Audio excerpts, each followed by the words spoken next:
Sunum yapacaksın ya tabii. Kravatlı falan gelirsin. Maalesef. İşte, Tıraş bile olursun. düşün rezaleti. Ama parfüm sıkmamışsın. O karşı taraftan pek belli olmuyor. Ben sıkma parfüm kullanmıyorum. Öyle mi? Zararlı sürme. Kendi yaptığım parfüm var. Wow. O zaman kalın olsaydı mı? Hayır. Sadece önlü olacak. Arkası müsbetli.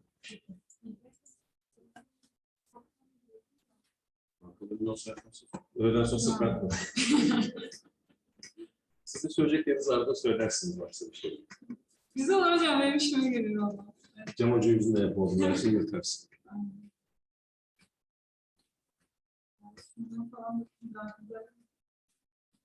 Ama ben yansıtırım herhalde. Ha, yansıtamam. Ondan sormadım. Evdeysen bizim uzaktan birisinin bağlantı içinde olması lazım. Kayıtlı mı şimdi? Kim evde yok.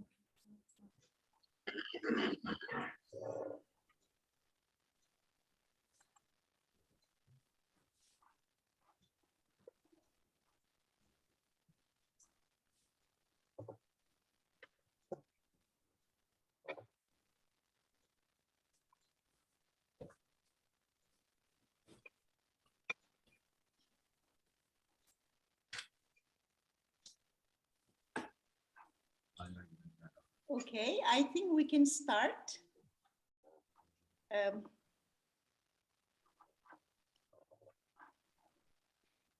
Dear colleagues, dear students, dear guests, it's my great pleasure and honor to welcome you all to the 6th annual one-day conference organized by Hacettepe University's Department of American Culture and Literature. We are delighted to have you with us today. I'm Ufuk Özda, the chair of the department. We've been hosting this full-day event for the past 6 years, and now it has become an established tradition. Shortly, I will be introducing the speakers of the morning session, Dr. Meldan Tanrısal, Dr. Tanfer Emin Tunç, and Dr. Bilge Mutluay Çetintaş. But first, a few words on the meaning of this annual event. Let me explain briefly. As professors of American culture and literature, we are educators. We instruct our students. Connected to the Graduate School of Social Sciences, we serve as research mentors for master's and PhD students. But apart from our teaching load, apart from our passion for teaching, we are engaged in academic research and we deliver talks and we publish our research. And oftentimes we can't really spare time to talk about our own research interests and publications in the classroom. So this event gives us this unique opportunity to actually convey our research and publications to our students and also interact with our students. So following the presentations, please participate. We want participation from you all following the talks. Okay, now this will be a busy day. So let me introduce our first speaker this morning, dear colleague and longtime friend, Professor Meldan Tanrısal. Meldan Hoca has devoted her life and work to promoting awareness for the plight of Native Americans. Her knowledge is extensive in this area. Her teaching and research interests are ethnic literatures, Native American, Asian American, Hispanic American, and African American literatures, new journalism, biography, American novel, and mythology. She has published extensively on ethnic American literatures, on Japanese American authors, on teaching American ethnic texts in Turkey. With her publications, she's helping us see the ethnic writers in a new light. She also served as chair of the AKE department and she's currently the president of ASAT, promoting the field of American Studies in Turkey through its various activities, including international conferences. Today, Meldan Hoca will be talking on her most recent research, Riding at Full Gallop, the importance of the horse in Native American cultures. The microphone is yours, Meldan Hoca. Thank you very much for the introduction, Ufuk Hoca. I would like to state that this was a paper prepared for another conference. There was a conference on horses at Bilkent University. And since it's on Native Americans and I'm teaching an elective course on Native Americans this semester, I chose this paper. So I'm beginning like 8 minutes late. So I have half an hour, right, Ufuk Hoca? Yes, you have half an hour. Okay. Oops, no, I got the wrong one. And just a little note to our participants, please put your comments or questions in the chat box. Our speakers will address them at the end of the session. Okay, hold on a second.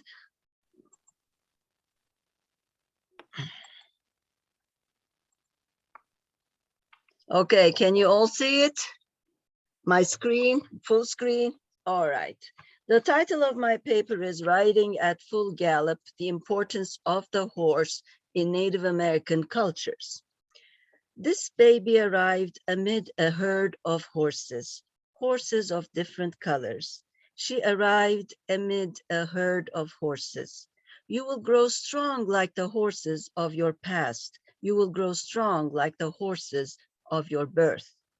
These lines are from the Navajo writer, poet Lucy Tapahanso's poem, Blue Horses Rush In, which is also the title of her book. Horses became a source of empowerment, confidence, and freedom for the American Indians.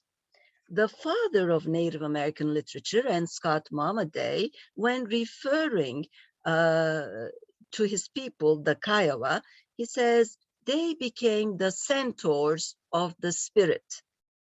The horse undeniably occupies an important place in Native American cultures, even if not all tribes adapted it.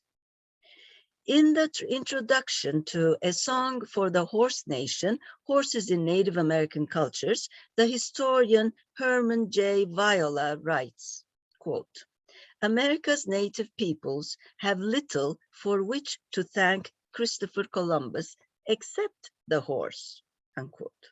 The horse had become extinct in the Americas, and on his second voyage to the New World in 1493, it was Columbus who included 25 horses of Andalusian ancestry in his cargo. So much has been written about the arrival of the horse to the Western Hemisphere that it is forgotten that the horse originated there. Long before humans made their appearance, nearly 40 million years ago, horses existed in the Americas. Some 2 million years ago, Equus caballus, the ancient ancestor of the modern horse, migrated from North America to Asia over the Bering Strait land bridge. Later, when the first humans crossed the strait in the opposite direction, about 20,000 BC, they found the Great Plains full of horses. However, about 10,000 years ago, the horse and other species of mammals disappeared mysteriously. It may be due to overhunting, but the exact reason for this mass extinction is not known. In his article, The Influence of the Horse in the Development of Plains Culture, the renowned anthropologist Clark Whistler, who has done the most detailed work on this subject, claims, quote, the Spaniards must be credited with the introduction of the horse to the Indians of the plains and the lower Mississippi, both east and west. The greater number of horses must have come from their more numerous settlements in the Southwest and Mexico. The great Spanish expeditions to explore the southern parts of the United States were well equipped with horses and cattle. The Spaniards seeking gold and glory brought horses to mainland North America. The first conquistador to do so was Hernan Cortes in 1519. Of his conquest of Mexico between 1519 and 1521, Cortes said, "After God, we owed the victory to the horses." Horses enabled the conquistadors to claim vast areas and to subjugate the indigenous people. The Spanish rancheros near Santa Fe and Taos had thousands of horses and used Indians as slaves and workers. The Spanish had a law that made it a crime for an Indian to own a horse or a gun. The Indians were forbidden to ride horses, but as slaves or workers on the Spanish rancheros, they learned to handle horses. In fact, it was the Pueblo Indians who taught the other Indian tribes how to ride and how to raise horses. When they first saw the horse, the Indians were scared of it. They thought the rider and the horse were one, for they had never seen an animal that could carry a person. Enchanted by them, the Indians saw them as spiritual or mythical figures. The first Hopi to see horses paved their way with ceremonial blankets. They thought they were monsters or messengers from heaven and called it sky dog or big dog.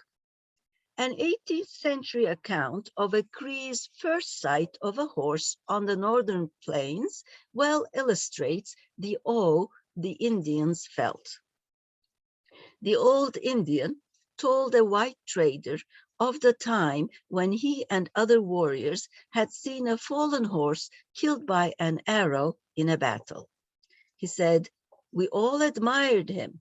He put us in mind of a stag that had lost his horns, and we did not know what name to give him. But as he was slave to man like the dog, which carried our things, he was named the big dog." Unquote. Some of the Spanish horses strayed or were turned loose into the wilderness, where they multiplied in great numbers. By 1529, so many horses had escaped that Mexican cattlemen set rules for capturing and branding the runaways that came to be called mustangs from the medieval Spanish word mestengo, meaning stray. Many of the strays were never recaptured and inevitably fell into Indian hands. As the Indians gained some horses and realized their potential, they began to raid the Spanish herds. By 1706, the Comanche were well known to the Spanish in New Mexico because of their horse-stealing raids on Spanish rancheros. Other northern tribes followed this practice, and the Apache conducted the same kind of raids into Sonora and Chihuahua. Although horses began to infiltrate the plains soon after the Spanish settled New Mexico in 1598, widespread diffusion began only after the Pueblo Revolt of 1680. Following the Spanish abandonment of New Mexico, large numbers of livestock passed into the hands of Pueblo Indians who engaged in horse trade with Plains Indians. Though it may seem paradoxical, the essentially non-equestrian Indians of the Southwest had horses before the Plains tribes, who became the major representatives of equestrian culture in North America. The Pueblos were among the first to learn the value of horses, but they preferred continue their horseless lifestyle. Indian-controlled horses spread from the southwest in two principal streams as seen on the map. Horses, you can see from the southwest going upward to the north. Horses spread as a result of both intertribal trading and livestock raids. And in the 18th century, the regions around Santa Fe and San Antonio became the major diffusion centers. Only 50 years after the Pueblo Revolt, both the Shoshones to the north and the Comanches, who had begun moving south onto the plains, had a number of horses and were threatening not only the Spanish settlements, but the homelands of the Apache as well. The Plains Indians took to the horse and developed an extraordinary horsemanship, exemplified by the centaur-like Comanche tribe. The Indians bred special horses, special types of horses. The Comanches and Kiowas favored the pinto or paint, a two-tone horse with large patches of white, while the Nez Perce developed the spotted Appaloosa, as you can see in the slide. The early spread of the horse northward, west of the Missouri, and not eastward, was due to the physical barriers presented by the river. Data on the northern plains point toward the Shoshone as the chief distributors. It is also interesting to note that in no part of the canoe area did horse culture secure a strong footing.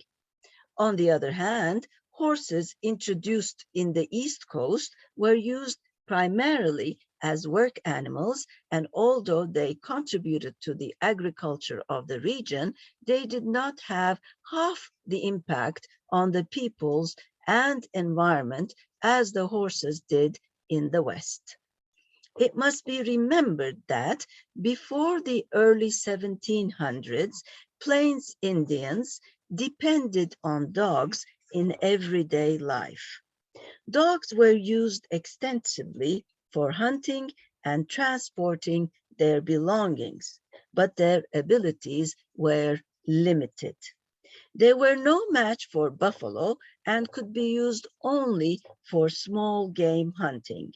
Therefore, when horses appeared on the scene, it was natural for Native Americans to see them as big dogs.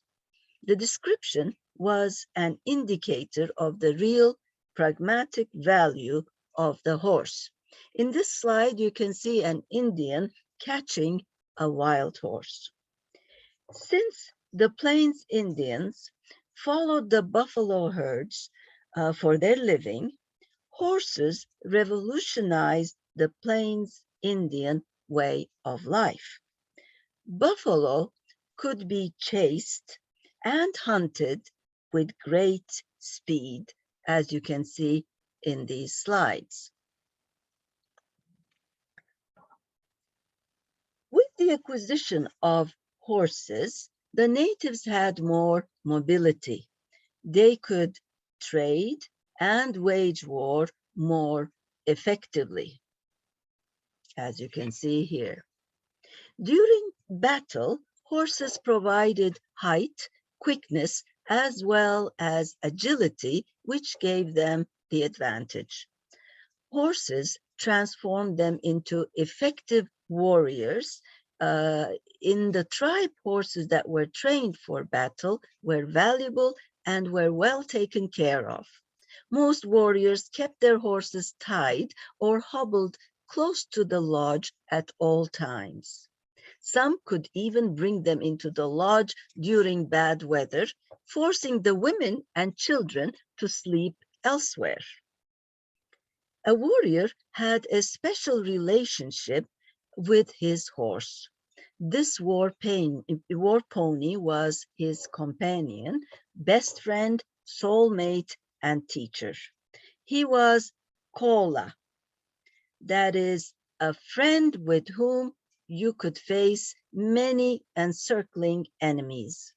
The word was not normally used for animals, but it was reserved for human brother warriors.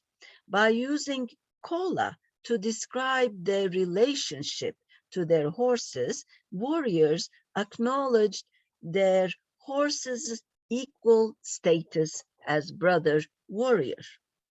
A warrior's ability to communicate with horses was one of the most valuable skills he could develop. And here you can see the special relationship between a warrior, an Indian, and his horse. On one occasion, a Sioux warrior was hard-pressed on the warpath. He dismounted and, standing in front of his horse, spoke to him. "We are in danger. Obey me promptly that we may conquer. If you have to run for your life and mine, do your best, and if we reach home, I'll give you the best eagle feather I can get and the finest sinaluta, and you shall be painted with the best paint." Unquote. The eagle feather was tied to the horse's tail, and the sinaluta was a strip of red cloth fastened around the horse's neck. Native Americans painted their horses with special symbolic medicine paints to intimidate the enemy, give their horses strength and courage in battle, and advertise the achievements of both rider and horse. For example, I would like to show it to you here. For example, the handprints indicated the number of enemies killed while, I'm moving on to the next one, while a circle placed around the eye of the horse served to give the horse better vision. To kill a man's favorite horse was tantamount, equal to committing murder. One Comanche once told an anthropologist, "Some men love their horses more than they love their wives." Natives honored their horses in many ways, as in this pictograph by an Oglala Sioux. 4 riders perform a dance glorifying the horse in this slide. The paint on their mounts represents a storm, while the riders' horns, masks, and the horse's leggings symbolize the buffalo. Another boon of the horse was that, being large animals, horses could carry heavier loads.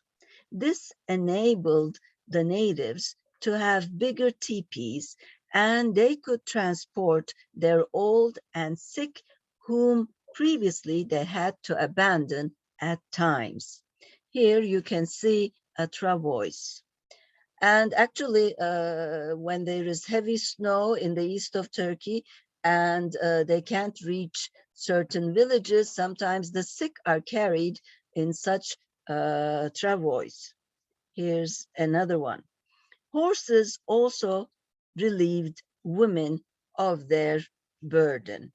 And you can see a Native American woman with her baby in the baby is in its cradle board. However, horses changed the egalitarian nature of the Indian society. Horses became a symbol of status and elevated the power and prestige of the owner. The individual, not the tribe, owned the horses. This led to the creation of a class system based on ownership of horses. Since bride price was now often paid in horses, only the owners of multiple horses could arrange multiple marriages. Thus, horses brought major changes into the lives of Plains Indians. Having developed the only truly functioning equestrian culture of the plains, the Lakotas, Northern Cheyennes, and Northern Arapos were also last to be defeated. Tragically, the glory days of mounted warriors lasted little more than a century. Nevertheless, the Indian riding his horse left an indelible, unforgettable image in our minds. Plains tribes decorated their horses from bridle to tail. And here you can see a horse decorated. Here I'd like to show you some horse head coverings. These are some wonderful examples of quilled, this is made of quill, and beaded horse head coverings.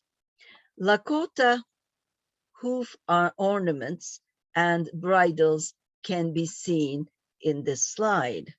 The bridle in the middle is Spanish style. And here are other horse ornaments. You can see fancy Cree beadwork saddles. These are all made of beads, as you can see. And here we can see saddle blankets and saddle cloth. At this point, I'm done and I'm on time.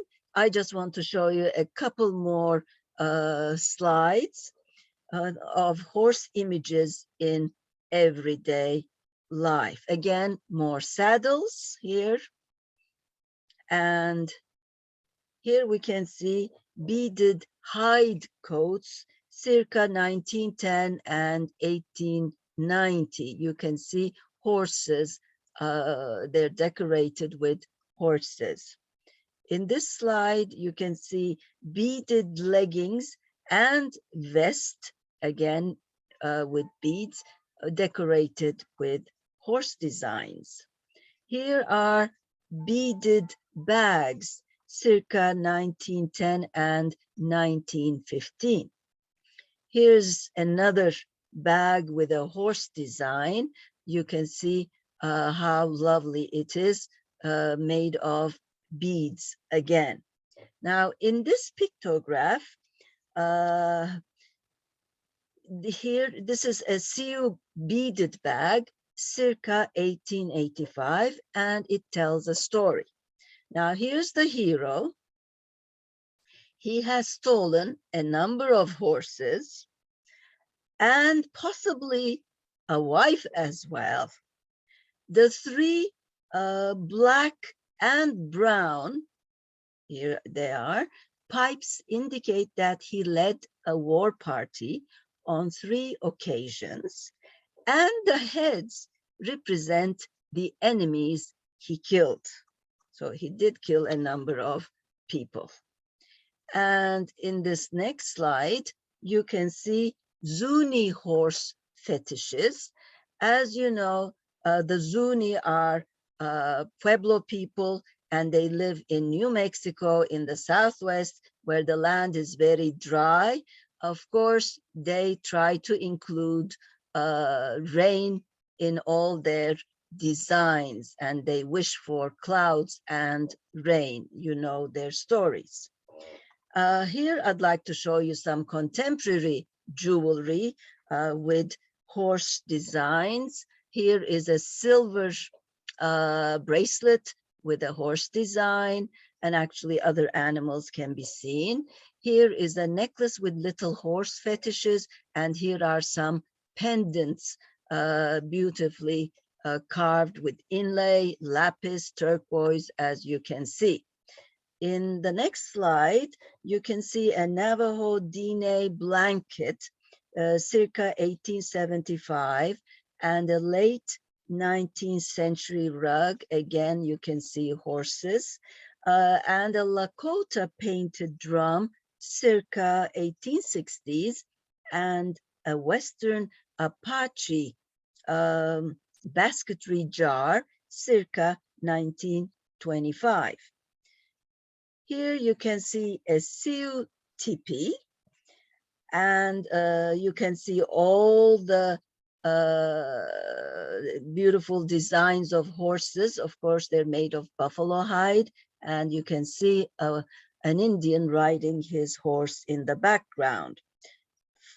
Here's some more hides with horses again. By the way, if you want to buy these, they're so expensive, we cannot even think about that. But they are very, very beautiful, as you can see. And this is me at Pine Ridge Reservation Museum. Behind me, again, there is a buffalo hide with warriors riding their horses. Again, some more horses over here. And of course, I'm sure my students must have recognized the buffalo that have been killed by the white hunters. Well, this was the end of my informative paper. Thank you for your patience. I guess we'll have the questions at the end. Bye. Thank you so much, Melda Hocam, for this very inspiring and very colorful presentation. Yes, let's spare the questions until after our speakers have presented. And now let me introduce another dear colleague, Professor Tanfer Emin Tunç. Tanfer Hoca is a long-time friend and colleague. Her teaching and research areas are women's and gender studies, American social history, American cultural studies, transnational American studies, and medical humanities. So she's engaged in interdisciplinary research. She has published extensively, a very prolific academic. If you're interested in gender studies, then you absolutely must study with Tanfer Hoca. Professor Tanfer Emin Tunç holds a BA, MA, and PhD in US history from Stony Brook University. She has received grants and fellowships from the National Science Foundation, Princeton University, Rockefeller University, Duke University, the University of Michigan, Smith College, the College of Physicians of Philadelphia, and the Hastings Center for Bioethics and Public Policy. Tanfer Hoca is Vice President of the American Studies Association of Turkey, collaborating with Meldan Hoca in promoting American studies in Turkey. She's editorial member, board member of various journals, including the Journal of American Studies of Turkey. Today, Tanfer Hoca will be talking on culinary commemoration, preserving history and constructing identity through food museums. The microphone is yours, Tanfer Hoca.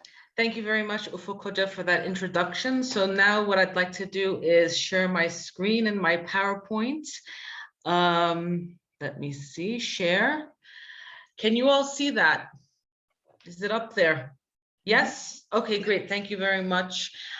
This is a paper that I originally presented in 2019 at the ASAT conference in Çanakkale, which dealt partially with museums and all sorts of other public representations of American culture. And today I'd like to talk to you about food museums and some of their problematic aspects. And so food museums have existed for decades, but are increasing in popularity in the United States and globally, both as places to visit and as venues of study.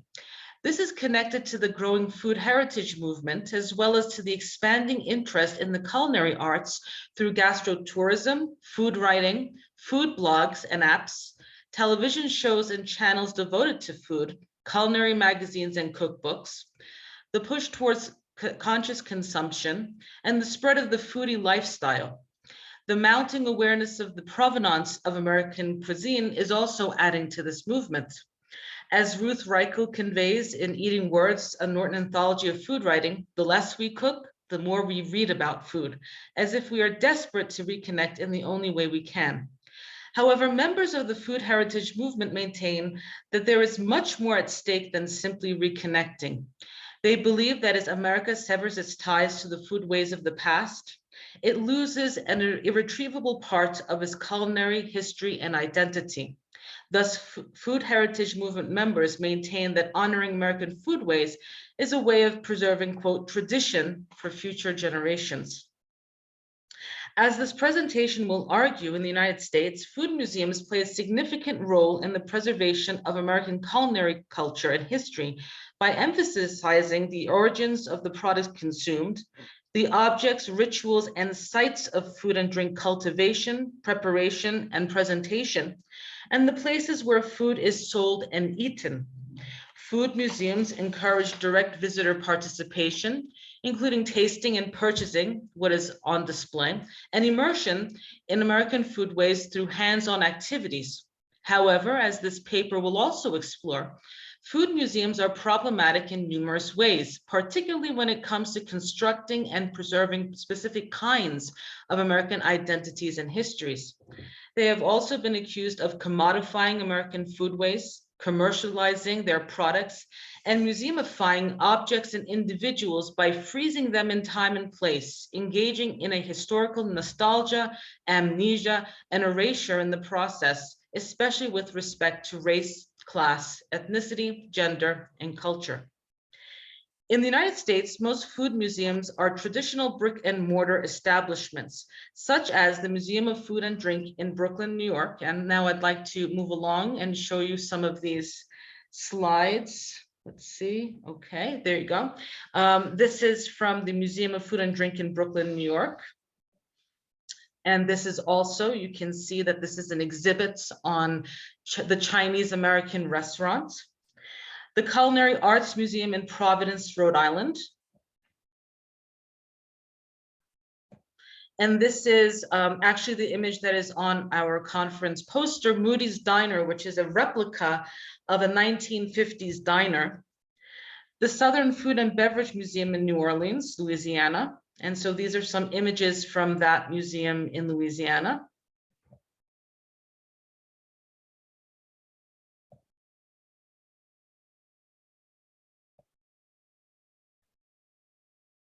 This is actually a replica of a supermarket.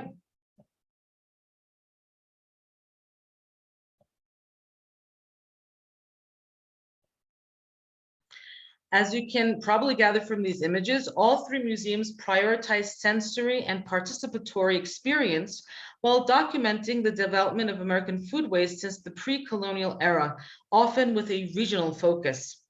Cultural heritage sites and village restorations like Mystic Seaport here in Connecticut and the Plymouth Plantation in Massachusetts also focused on food, mostly through colonial kitchen demonstrations. So this is an image from Mystic Seaport in Connecticut. And here is one of those colonial food demonstrations with a replica colonial kitchen. Here's an image of Plymouth Plantation in Massachusetts. Of course, the first settlement in Massachusetts. Here's another image of that, and these are open air museums, and I'll discuss that in a second. And here's another image from a replica colonial kitchen. Factoring corporate museums with explicit commercial agendas, for example, the Hershey, Coca-Cola, Spam, Pez, M&Ms, and Dr. Pepper museums are also popular examples of food museums. And here we have an image from the Hershey's Museum. This one is the Coca-Cola Museum. Spam, which is a type of canned pork. This is the Pez Museum. You might be familiar with Pez candy dispensers, M&Ms, and Dr. Pepper. These museums are notorious for their high pressure sales techniques, which usually come at the end of the tour. And there's always a store at the end. You know, they're dying to sell you something, especially junk food. And so this is the famous Hershey's store that comes at the end of the Hershey's tour.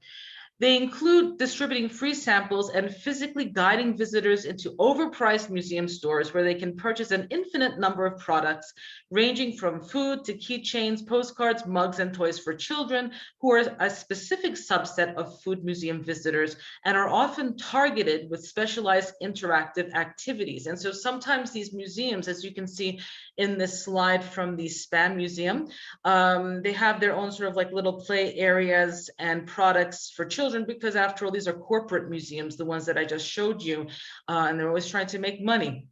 Some food and drink museums, such as the Beer Can Museum and the National Mustard Museum, commemorate American culinary traditions, usually through ephemera and collectibles, whose reproductions are also for sale. Others are quirky venues celebrating local cuisine, like the Idaho Potato Museum, the Vidalia Onion Museum, and the Wyandotte Popcorn Museum. As you can see in the slides, many of these museums use interactive techniques as well as hyper-real spectacle to entertain and engage visitors, while simultaneously constructing and conveying a distinct brand identity that is undeniably connected to American national and global identity. For example, the world of Coca-Cola tells the story of the development of Coca-Cola and its expansion from a local Southern drink developed by a pharmacist from Georgia for medicinal purposes.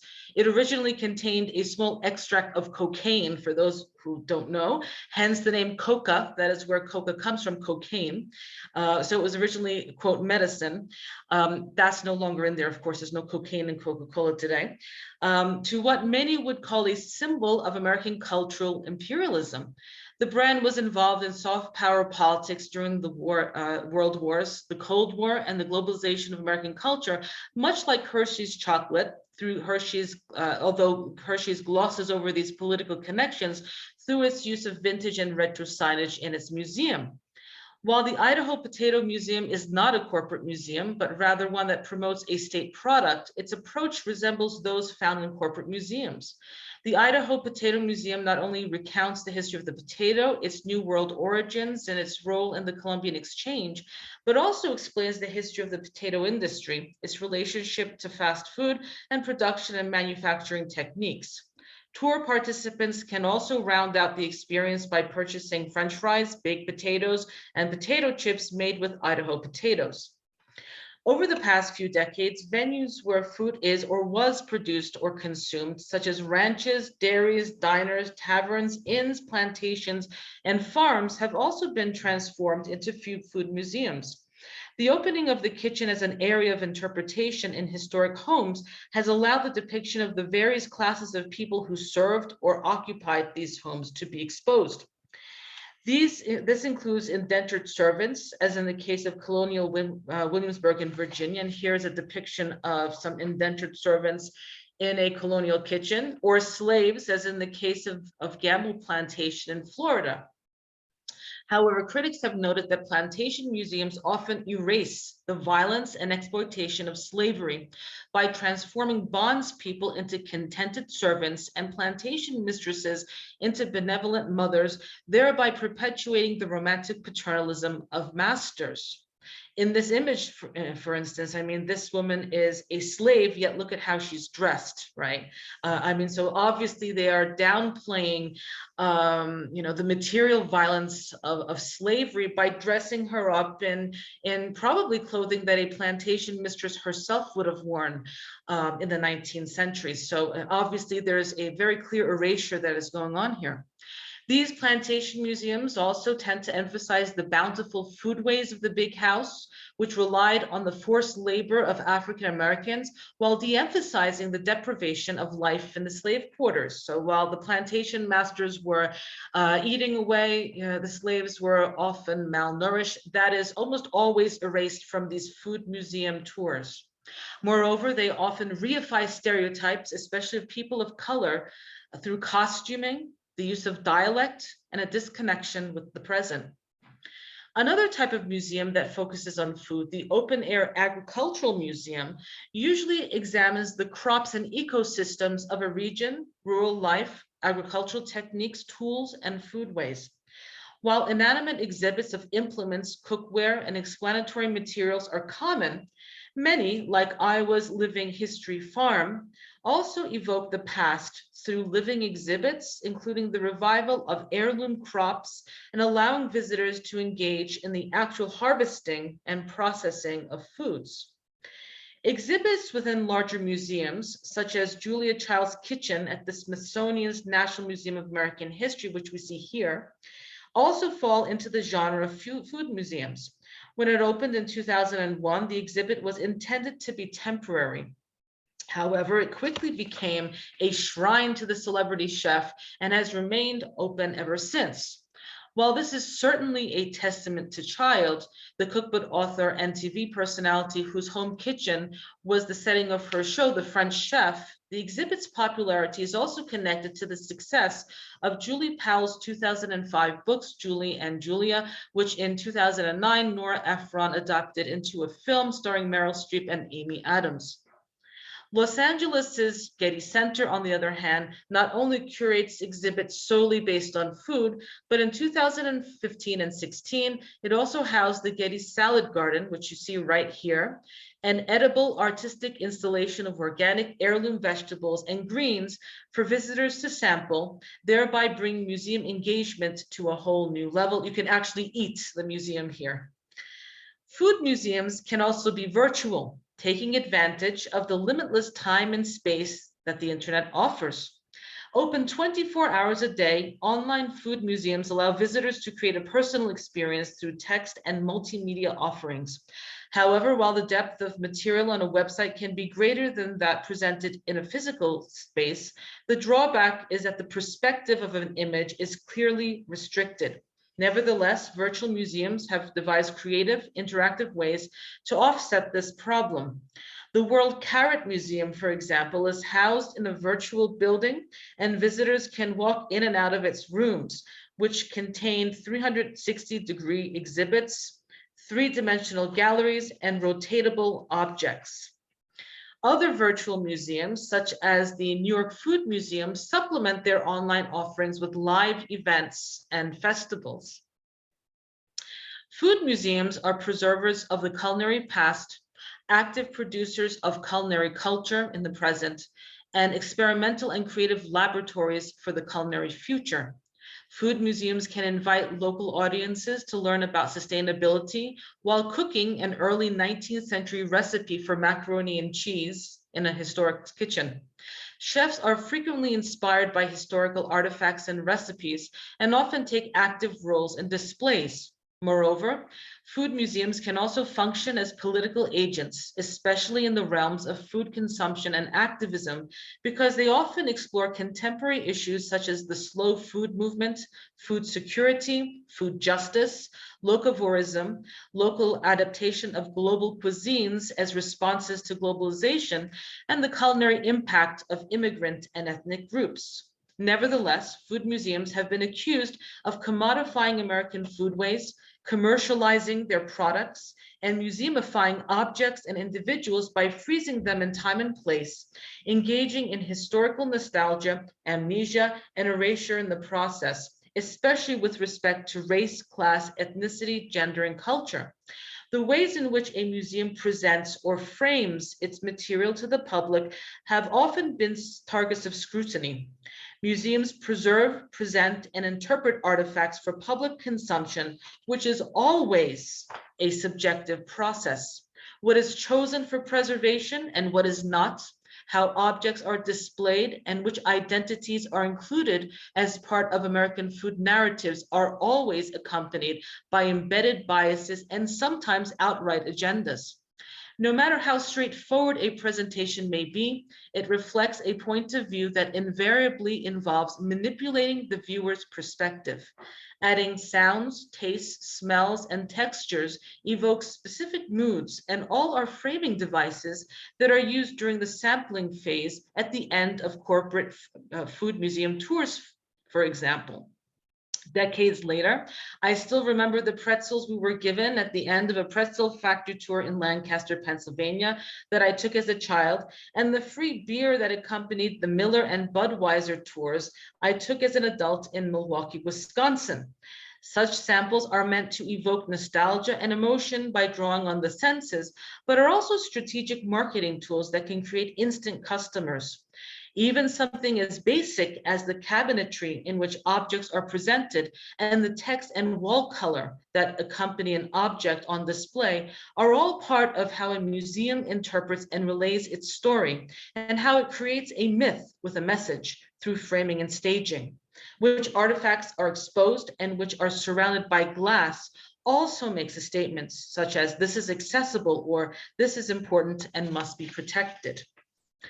Authenticity, which is always proclaimed as one of the goals of food museums, is a hotly contested area since authenticity itself is a construct.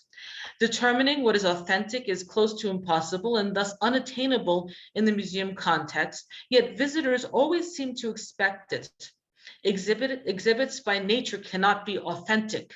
After all, exhibits involve display and not real objects in their usual habitats. Moreover, exhibits almost always deal with simulacra and simulations, and at best are imitations for which there is no original. Hence, food museums have increasingly become more self-reflexive and reflective over the years, aware of the fact that the act of displaying, much like taking selfies, detracts from experiencing the moment, thereby rendering the moment inauthentic. Food museums are also reassessing the ways local, national, and global American identities are constructed in such venues and the explicit and implicit messages these constructions convey. Efforts have been made to move away from heroic representations of mainstream historical figures who tend to be white and male, and the use of anecdotal, conjectural information towards historically grounded portrayals of the voiceless. This involves rigorous research, including the use of primary sources, oral histories, and archaeological findings. Such inclusivity also involves de-emphasizing trite American values such as the industriousness of the common man, democracy, and egalitarianism, all of which erase the realities of slavery, racism, and sexism. Instead, food museums are increasingly stressing the diversity of American identities, cultures, and experiences.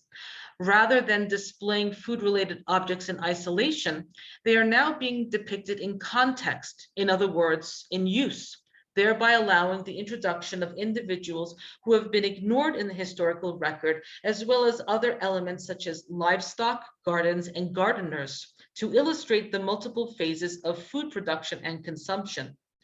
The aesthetic value of objects is also being de-emphasized, as are displays of interiors as pristine, orderly, and static, as if they have never been used.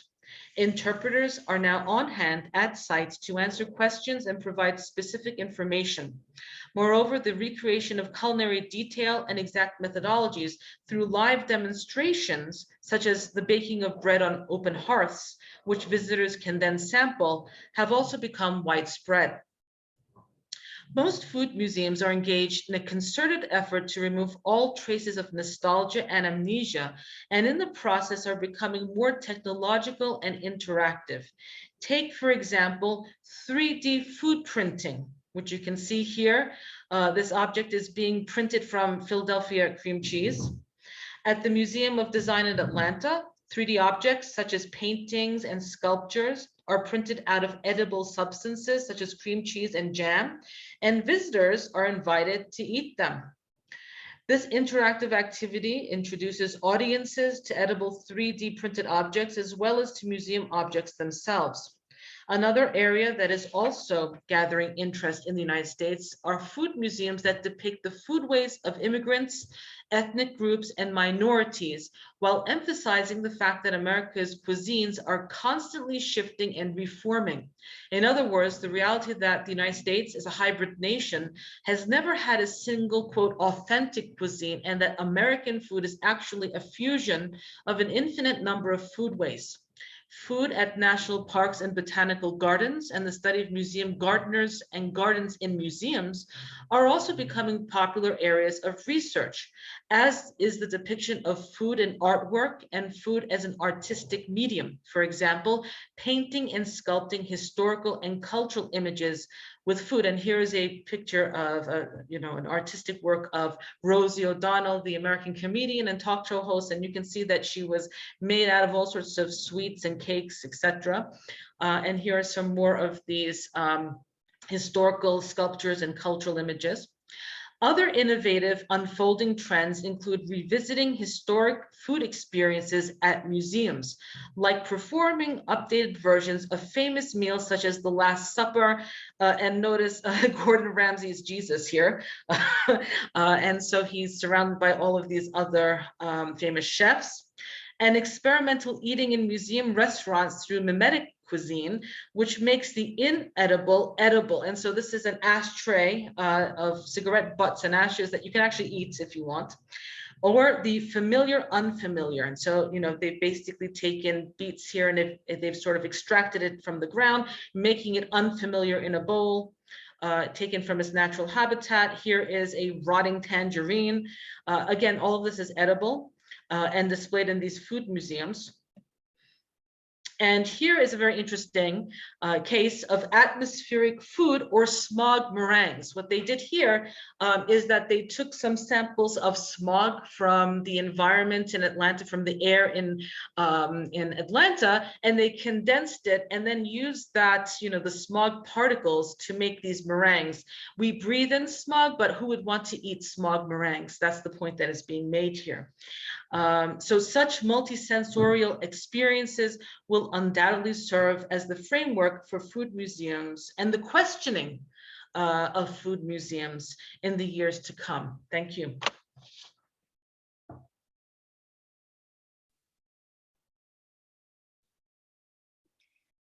Thank you so much for another very inspiring and very colorful presentation, Tanfer Hocam. As I said earlier, let's leave our questions until after Bilge Hoca will present her talk. So now let me introduce our third speaker this morning, Associate Professor Bilge Mutluay Çetintaş. Bilge Hoca is longtime colleague and friend.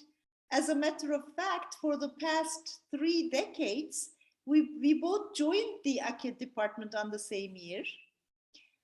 Bilge Hoca's teaching and research interests are in contemporary American literature, literary criticism, cultural studies, popular culture, life writing, and graphic novels. As a matter of fact, she has popularized the field of life writing and graphic novels for American studies scholars across Turkey.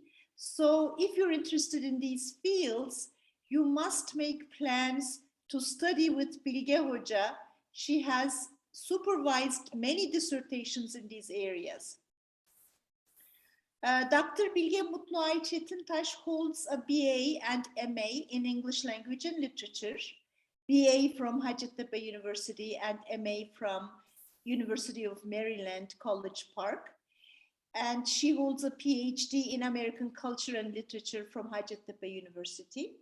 She has published extensively on Asian American writers, on confronting trauma through writing, on American representations of the Holocaust, on Paul Auster and other contemporary authors. Bilge Hoca was the former chair of our department and served for 6 years, actually initiating this one-day conference series some 6 years ago. Bilge Hoca also serves as the coordinator for Hacettepe University's Office for International Students. Today, Bilge Hoca will talk on Still Fighting for Equality, Protests During the Trump Era. The microphone is yours. Okay, thank you. And just a second, let me first of all try to share my presentation. And hopefully you can see it right now. And okay, you can see it, right? Okay, great. Okay, so let me start. This is actually a paper that I presented at the Assad conference in 2021. I have kind of worked on it and expanded it a little bit, but basically due to our time limitations and me standing between you going to lunch as the last speaker, I will try to keep it again brief, but I would be glad to answer any questions later on. Okay, so I'm going to be talking about women activism or women marches in Trump era, and I will be drawing connections between the earlier women's marches. And as a start, actually, it is kind of interesting that I will be evoking a notorious, for feminists, I guess, notorious name of Phyllis Schlafly. About a month before Donald Trump won the election, conservative activist Phyllis Schlafly, who had successfully campaigned and defeated equal rights amendments in the 1970s through drawing upon traditional domestic roles, died on September 5, 2016. ERA was designed to guarantee equal legal rights for every citizen, regardless of gender. Unfortunately, largely due to the backlash organized by Phyllis Schlafly, in 1929, 35 states out of the necessary 38 states fell short for the ratification of the amendment. Although she did not hold an official position in the Republican governments, Schlafly continued to work for conservative causes until her death. Donald Trump, the presidential candidate she endorsed, attended Schlafly's funeral, addressing her as a truly great American patriot and paying homage to her by saying that, quote, "movement has lost its hero. Believe me, Phyllis was there for me when it was not at all fashionable. Trust me," unquote. Trump's supporting attitude and expression of his sentiments as her legacy will live on must have initiated crumples in many whom women causes mattered, suggesting that despite half a century have passed, debating and struggling to gain basic rights were still unfinished. And Schlafly's farm is actually still remembered. Her name is often associated with negative connotations in the recent history of feminist movements. Taking the podium in the 1970s to campaign against ERA, Schlafly started most of her speeches by thanking her husband for allowing her to appear at that meeting, stating, quote, "I'd like to say that because it irritates the woman libbers more than anything," unquote. She presented a contented photograph as a suburban housewife as if to mock what Betty Friedan called feminine mystique. She played the role of being unaware of the strategies of domestic patriarchal dominance. Betty Friedan had responded to Schlafly's daring anti-feminist remarks, stating that she should have burned at stake. And in fact, in the 1970s, the feminist leaders or the feminist people in general viewed Schlafly as hypocritical since she enjoyed privileges of a wealthy family and moved freely in political circles, which gave her further freedom to be an active agent in the public arena while preaching to be domestic.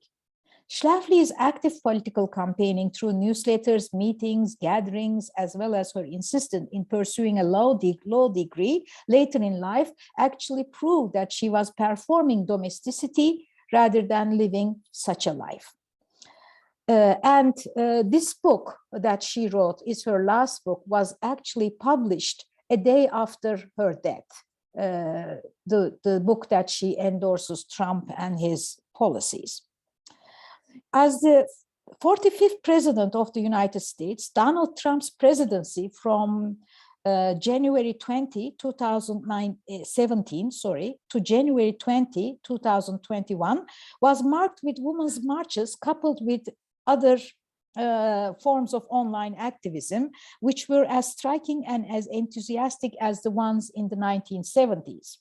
A number of noteworthy events and benchmarks in terms of women's movement happened during Trump's era, and women's dissenting voices became noticeable, partially due to the dread of losing hard-earned rights or the possibility of stepping backwards on women-related health issues.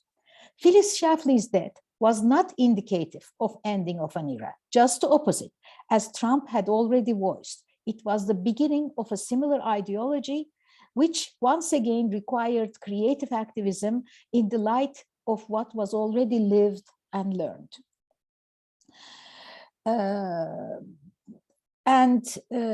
Starting from the presidential debates, Trump made it very clear.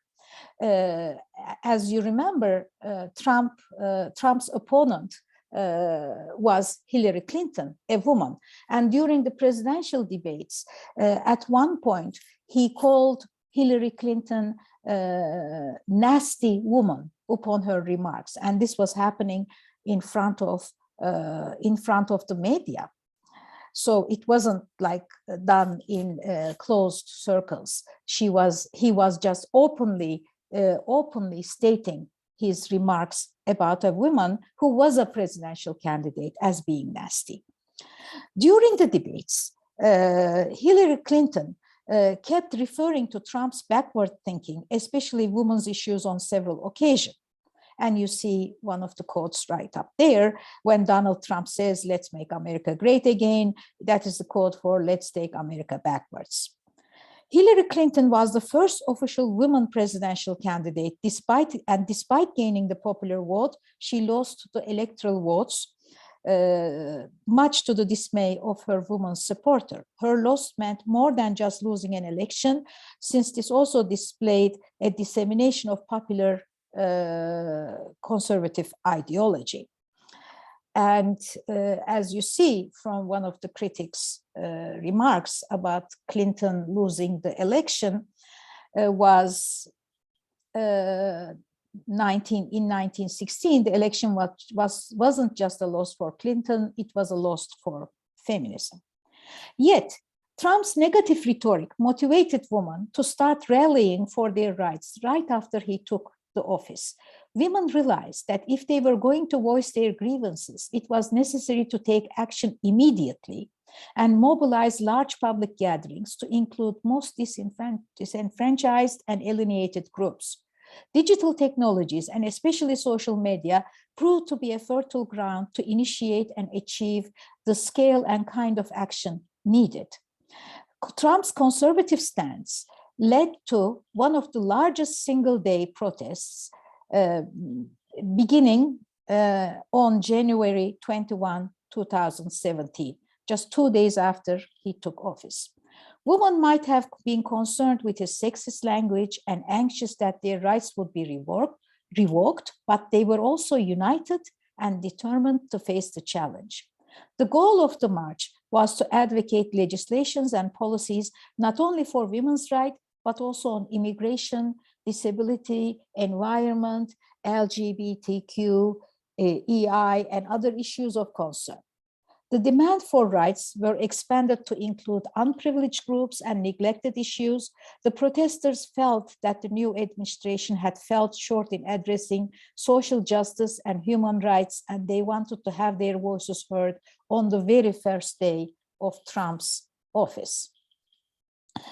And the main protest it was in Washington, D.C., with the attendance of 500,000, but sister protests occurred in other cities, which totaled up to 4,500,000 people in the United States and about 5 million worldwide. For example, in New York City, thousands marched in a rally starting in front of the Trump Towers, and the attendance was close to 400,000. The Washington, D.C. rally was streamed live on YouTube, Facebook, Twitter, and the Washington, D.C. organizers created the march and maintained an official page, but the march was made possible by the support of several local groups and other organizations, such as Planned Parenthood, groups and individuals from diverse backgrounds, etc. So, and several big names were associated with this march. For example, Bernie Sanders in Vermont, Senator Elizabeth Warren, and celebrities including Cher, Christina Aguilera, Alec Baldwin, Scarlett Johansson, Madonna, Kerry Petty, etc. So there's a long list of celebrity names that we can give here. And Trump's general attitude and defiance provoked the participants further and caused the protests to be remembered as anti-Trump protests, although the main organizers clearly stated that they did not target Trump personally. Cassidy Fanley, spokespersons of the march, said, "We are not targeting Trump specifically. It is much more about being proactive about women's rights." And Gloria Steinem, big name from 1970s, took the stage to talk about what it means for women to be organizing this protest. He said, "Constitution does not begin with I, the people. It begins with we, the people. Do not try to divide us. If you force Muslims to register, we will all register as Muslims." She also called for a united front, asking the women to bond and know each other during the rally. Quote, "We are linked, we are not ranked, and this is a day that will change us forever because we are together. Each of us individually and collectively will never be the same again. Make sure you introduce yourselves to each other and decide what we are going to do tomorrow and tomorrow and tomorrow. We are never turning back." Steinem also referred to the protests in the 1970s, saying that the deaths of the Martin Luther King, Malcolm X, and Robert F. Kennedy paved the way for Vietnam War and the election of Nixon, but the present situation was not as hopeless since opposing political figures like Obama, Clinton, Sanders were still alive and supporting the cause. Steinem's 2017 speech underlines the necessity to remember and learn from the past mistakes. There was a certain fashion statement that was also associated with these women's marches.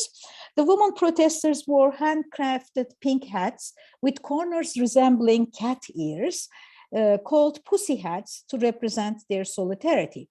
Of course, wearing these knitted pussy hats cannot take place of the direct action, but it can be a powerful gesture, since such acts are symbolic gestures which allow the body itself to become the site of protest and a symbol of solidarity. And my students will remember Dick Hebdige when in class we talk about subculture, the meaning of style. Dick Hebdige actually talks about what it means to have these different styles. He gives examples from punks or skinheads or teddy boys from the English, actually from the English cultural scene.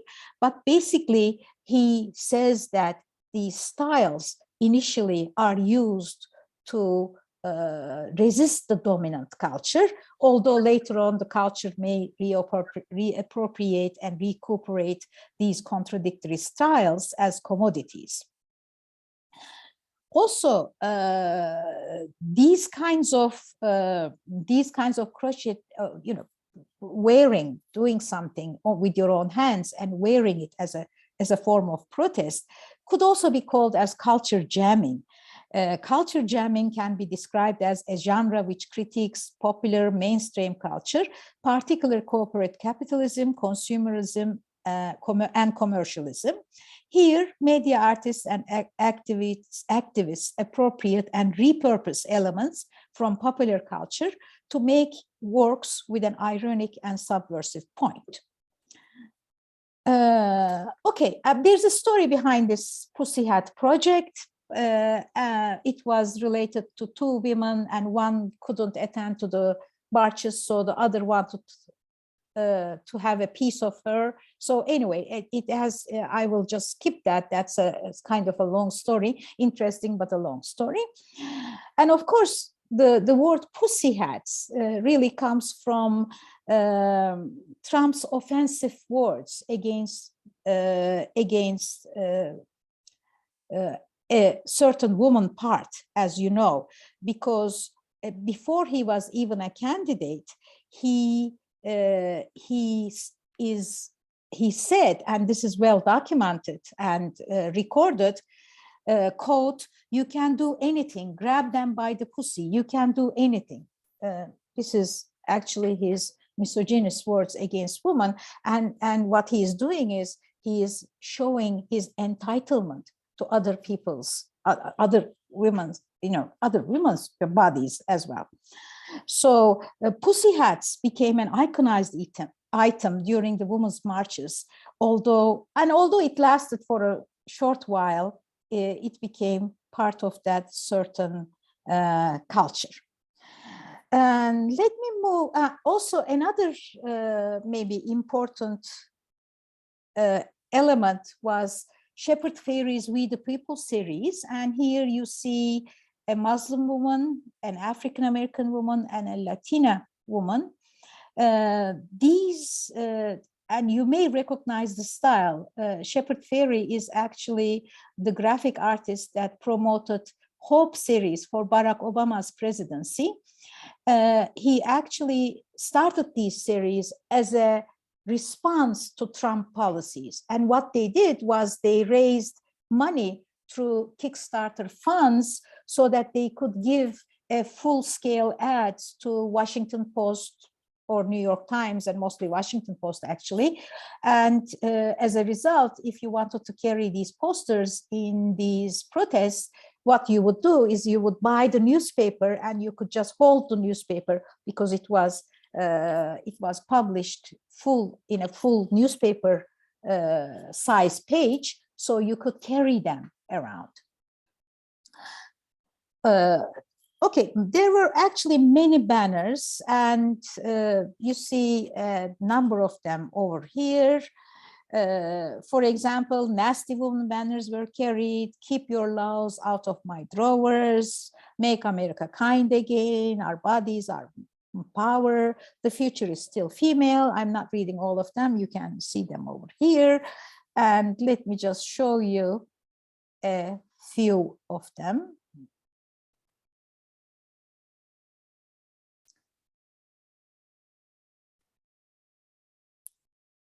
Okay, I can't believe I still have to protest this shit, etc.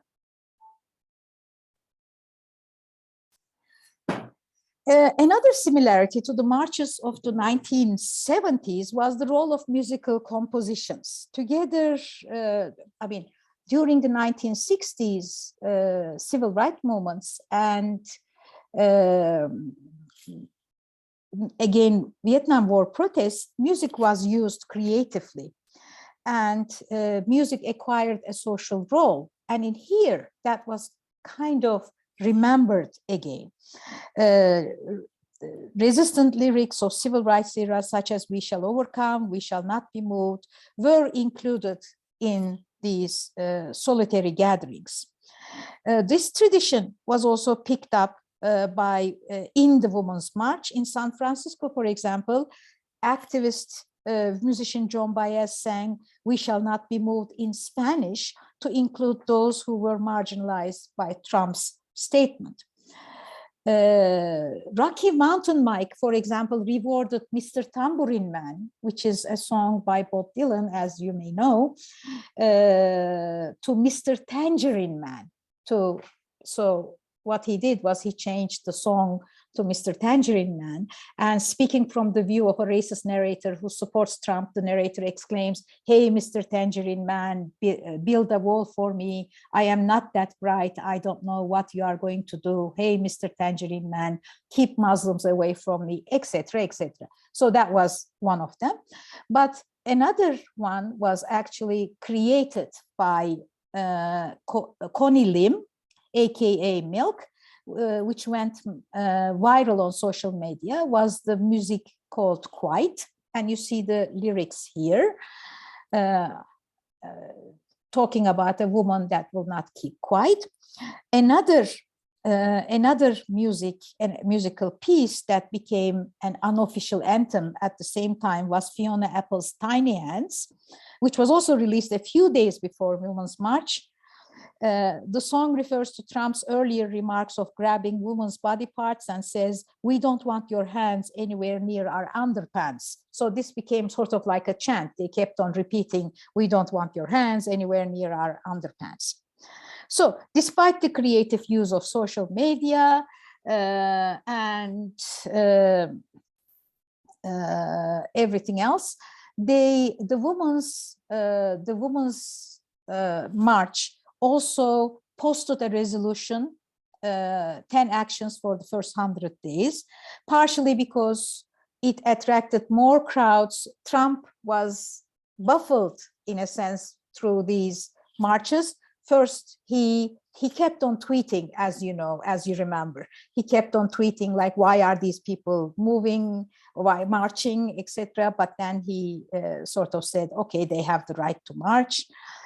And these kinds of women's marches kept on being repeated in 2018, 2019, and 2020. And each one of them had their own type of, let's say, characteristic. For example, in the one at 2019, incorporated the Las Tasis dance, which also became popular in 2019 in Chile. They made the sort of American version of it. And this actually became sort of popular all over the world. For example, again in Turkey, it was demonstrated by CHP woman parliament members in front of the Secretary of Interior, Süleyman Soylu, just as that. Okay, so Las Tasis in New York. And I would like to sort of come back, I am jumping here, with the ending, the last year, 2020 was the ending of the Trump era. And as it started with Schlafly, it ended with a story about Schlafly. So FX miniseries, FX released a miniseries called Miss America, and Miss America was actually about what Schlafly did and how the feminists in the 1970s responded to Schlafly's position. In Miss America, Schlafly's motives are presented without glorifying her position as a mother of 6 children, with the eldest son being portrayed as a closeted gay. She tries to cover her personal and social shortcomings with a strong stance on her addresses. And according to one of the critics, Miss America tries to, quote, draw parallels between Trump and Schlafly, both of whom share an affinity for alternative facts when reporting crowd size and describing the outcomes of the proposed legislation. Like Trump, Schlafly stroked conservative resentment through anti-establishment policies regarding that the party was increasingly puppeted by secret kingmakers. So, this is an interesting mini-series about 6 parts, and you see that in here you see the artists that were presenting all the main feminist characters at the era. You see Gloria Steinem and Betty Friedan, etc. So let me just conclude. United States experienced the expression of divided ideologies in the Trump era. much to the distress of its citizens. Dissenting as well as supporting rallies on women's issues, immigration, race, later pandemic-related matters were in abundance. There were a number of other issues as well, like the centennial of the 19th Amendment, where women had to celebrate their centennial of gaining votes, but of course that was also the pandemic times. The focus of this article was on women's marches and other noteworthy workers of the feminist cause, organized as a reaction to Trump's policies. This period has witnessed multiple benchmarks, as I have just said. The first official women's candidate for presidency, the largest and the most protests since 1970s. Me Too movement, for example, we didn't talk about that. Death of the prominent opponents and advocates of women's movement. Extensive social media coverage on women's issues, and finally, a record number of women being elected to the Congress in the 2020 elections, which is the highest percentage of United States history, as well as the election of the first woman Vice President, Kamala Harris. Thus, women marches in the Trump era, and all these were effective in mobilizing women and opening up debates on the recent past. The revival of women's protest movements may recall the nonviolent nature and manner of the earlier civil rights rallies, Vietnam War protests, and era campaigns through banners and the use of music to strengthen the solidarity.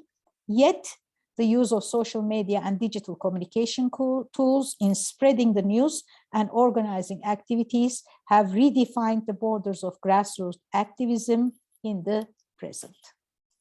And just one more, and thank you.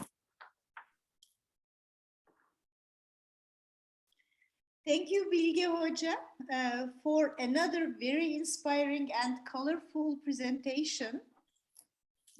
Bilge Hoca's presentation ends this morning session.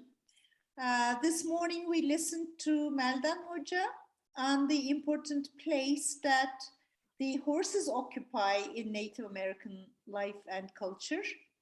And then we listened to Tanfer Hoca on the role food museums play in the preservation of American culinary culture and history.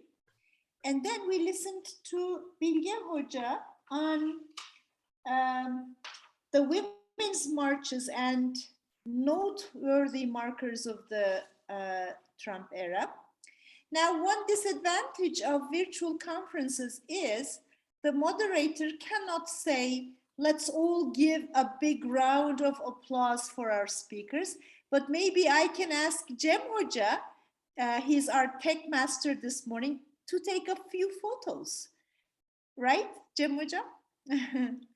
Okay, now is the time for your questions. You can put your questions in the chat box or just raise your hand to pose your question.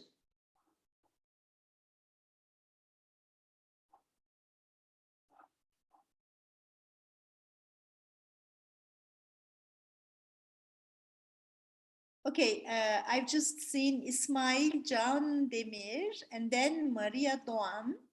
Let's start out with Ismail Can Demir.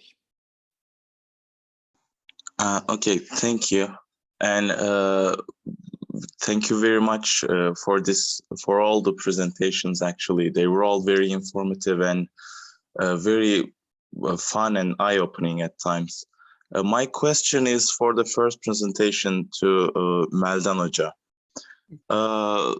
I was wondering about the role of horses in the Eastern Indian tribes as opposed to the Western ones, because as far as I know and as far as I've researched, when it comes to the role of horses in Indian communities, tribes like the Apaches, the Sioux, the Navajo, and the tribes that occupy more the western part of the United States are much more talked about than those in the East, those who participated in trade deals and communicated with the first colonizers, for example, Iroquois, it comes to mind. I was wondering about the role of horses in their social lives and maybe their struggle against the colonizers, etc. Well, actually, I mentioned it in my paper that the southeastern tribes were not equestrian tribes. It was the Pueblo tribes who were not equestrian, but who first learned how to ride and then raise horses, but then they passed it on to the Plains tribes. It was very important for the Plains tribes because, as you know, they hunted buffalo for their living. And it was much easier, swifter, of course, to ride horses and chase the buffalo. Now, in the southeast, most of the Indians who lived there were farmers because the land was more fertile. So it wasn't their way of life, I have to say. The Iroquois, you mentioned the Iroquois, there are other tribes, of course, but I don't think they used horses in their protests or anything. Nowadays, we can say motorcycles have replaced horses. So I don't know if that is good enough an answer to you. Yes, thank you very much. You're welcome, my dear. Okay, Maria Doğan. Hello. I would like to thank all the presenters first. And my question is as well to Maldan Hoca, to the question about the presentation on horses. And what I wanted to relate the image of horses in native narrative with the Central Asian role of the camel. And now, as I am in Kyrgyzstan, this is the parallel that I wanted to draw with the role of camels and the imagery of camels in the region. I just, if I can take a time and show, there are a lot of well, souvenirs and images of camels, some very elaborate with real fur, with real animals' hair that are still used now, and so much so that the country is still related to as the country of camels and peaches. So there you have also this gender identity, if you wish, as well, camels and peaches.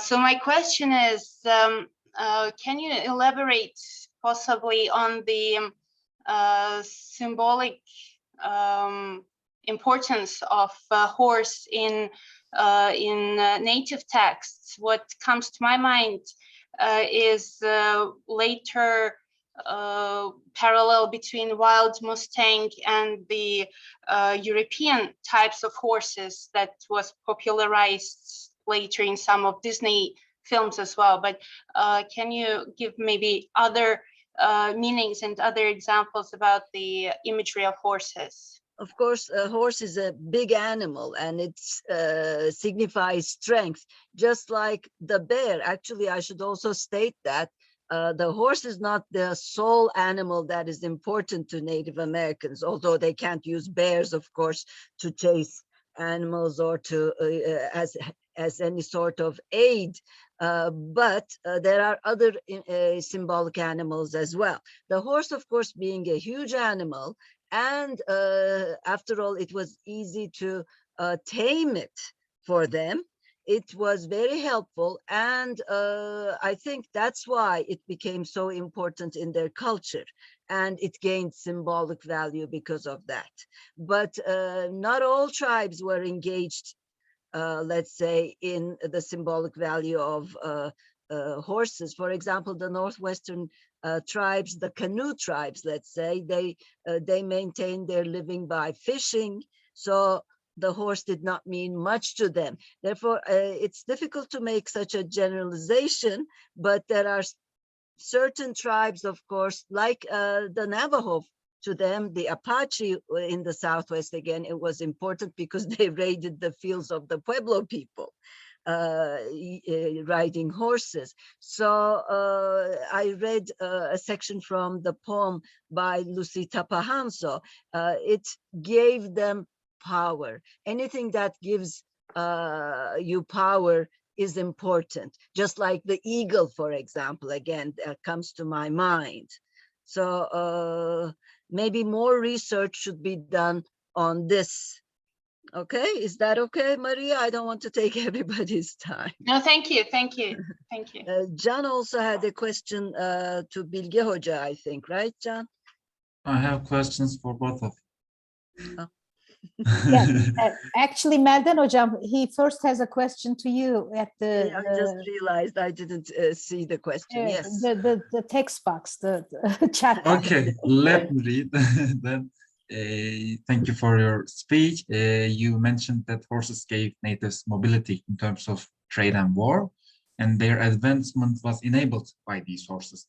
But then these people were locked in reservations due to white American policies, which limited their mobility.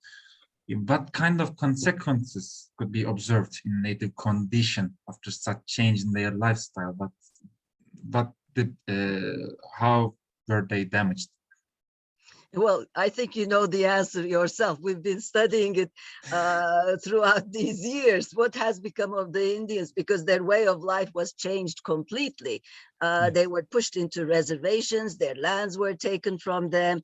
They became alcoholics, drug addicts, as you know, their present state now as well. So they became urban Indians. They moved to cities, those who could not see any future in life on the reservation. So major changes occurred in their life. Of course, as I said, this period with the horses lasted only about a century. Afterwards, things changed with the encroachment of white people. You know, manifest destiny, their lands were taken away, so their lives were completely changed. Yes. So, you know the story. Yes. I Thank won't you. say anymore. Okay, and I'm asking my question for Bilge Hoca. Let's, Can, I keep it to Meldan Okay. Hoca, because Kerem has another, seems like Kerem Hoca has another question to Meldan Hoca. Oh my God. Okay. Okay. Yes, Kerem. Okay, I wanted to ask a question that you kind of answered. I was wondering whether the failure of the horses spread towards western parts of the North Americas is because of their more stationary lifestyles, or because by the time the European powers had reached the West, the horse had failed to spread with them. I think your question is similar to what Ismail Can asked, right? That's what I understand. Yes, you kind of answered with the Northwestern people on that. Well, their life changed, therefore everything changed. That's why the horses lost their value in that sense. Yes, thank you for okay. your time. Yes, Can, Bilge Hoca is waiting. Okay. That's fine. Okay, Can, I have actually read your question, Okay. and what Can is asking me is whether things have changed in Biden administration. Well, I'm not so sure, because first of all, we need to wait. At least the new administration is not being as destructive as the previous one, let's say, or at least not openly being destructive. And first of all, time needs to pass to make this assessment. Like, we can talk in a better frame, or we can frame what Trump has said or how he has behaved, although we knew, I mean, there was no need starting from the beginning for what kind of policies he was going to be talking about. So whether or not things change, we will see, but at least on certain issues like women's reproductive rights or other issues, at least those issues are not, let's say, main concern at the moment.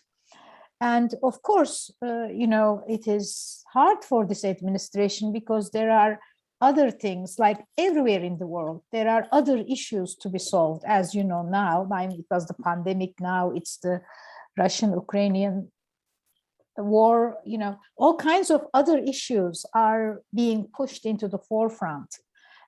So let's wait and see if your question will unfold as time passes by, I guess. But Thank I you. would never say that their discourse is, you know, although their discourse is different, they are the same type of people. I would not say that. I mean, at least I would say that there is a certain aspect that, or certain aspects they are trying to make better, let's say. Thank you. Okay, any other questions? I think. Well, I want to ask a question to Tanfer Hoca then, if none of our students have questions left. Let me see.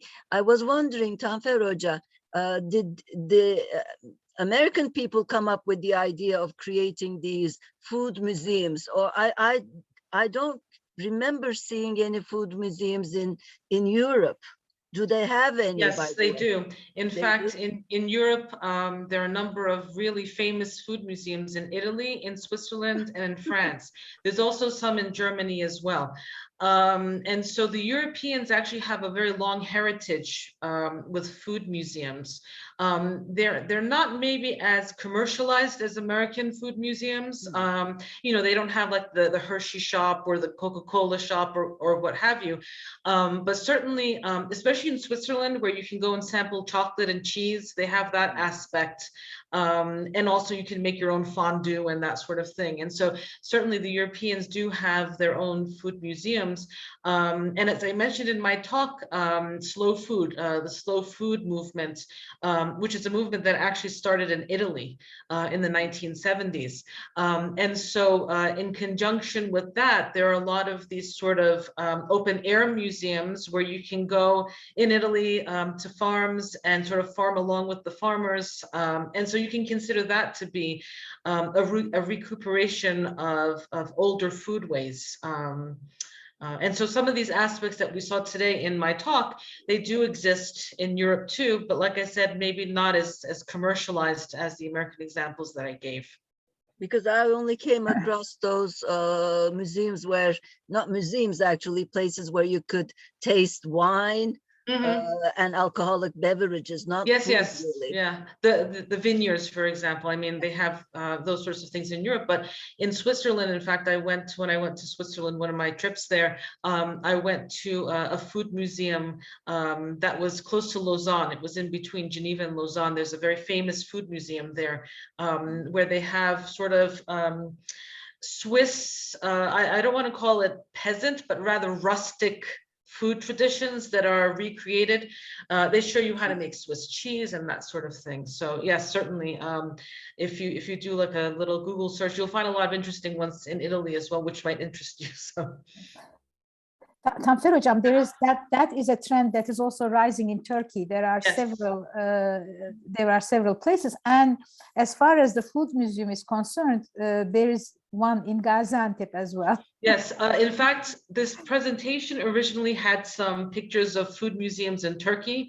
You know, there's like the olive oil museum, and like, you know, there are other places in Turkey. In the Aegean region, for example, there are a number of these food museums. I mean, the museums are rather small, and they're mostly dioramas, and then they have some exhibits of some older implements, and then of course you can take a tour and, you know, walk around the olive groves and that sort of thing. And also, you know, in Turkey there's also a slow food movement and slow cities, and so, you know, you can go to these slow cities and experience these sorts of things in Turkey. Getting back to the land, the organic food movement, I mean, it's not as developed in Turkey as it is in the US or in Europe, but certainly there are examples too. In Kars, for example, they have a Gravier museum. So, you know, there are certain things that you can go and see in Turkey as well. I had to take those slides out though, otherwise I had way too many slides and I didn't want to rush it, and it got too long after a certain point. But yes, there are also Turkish examples too. The entrance fee would be very high from now on. Probably, yes, especially in euros, definitely in Europe. Yes. Kerem has a question.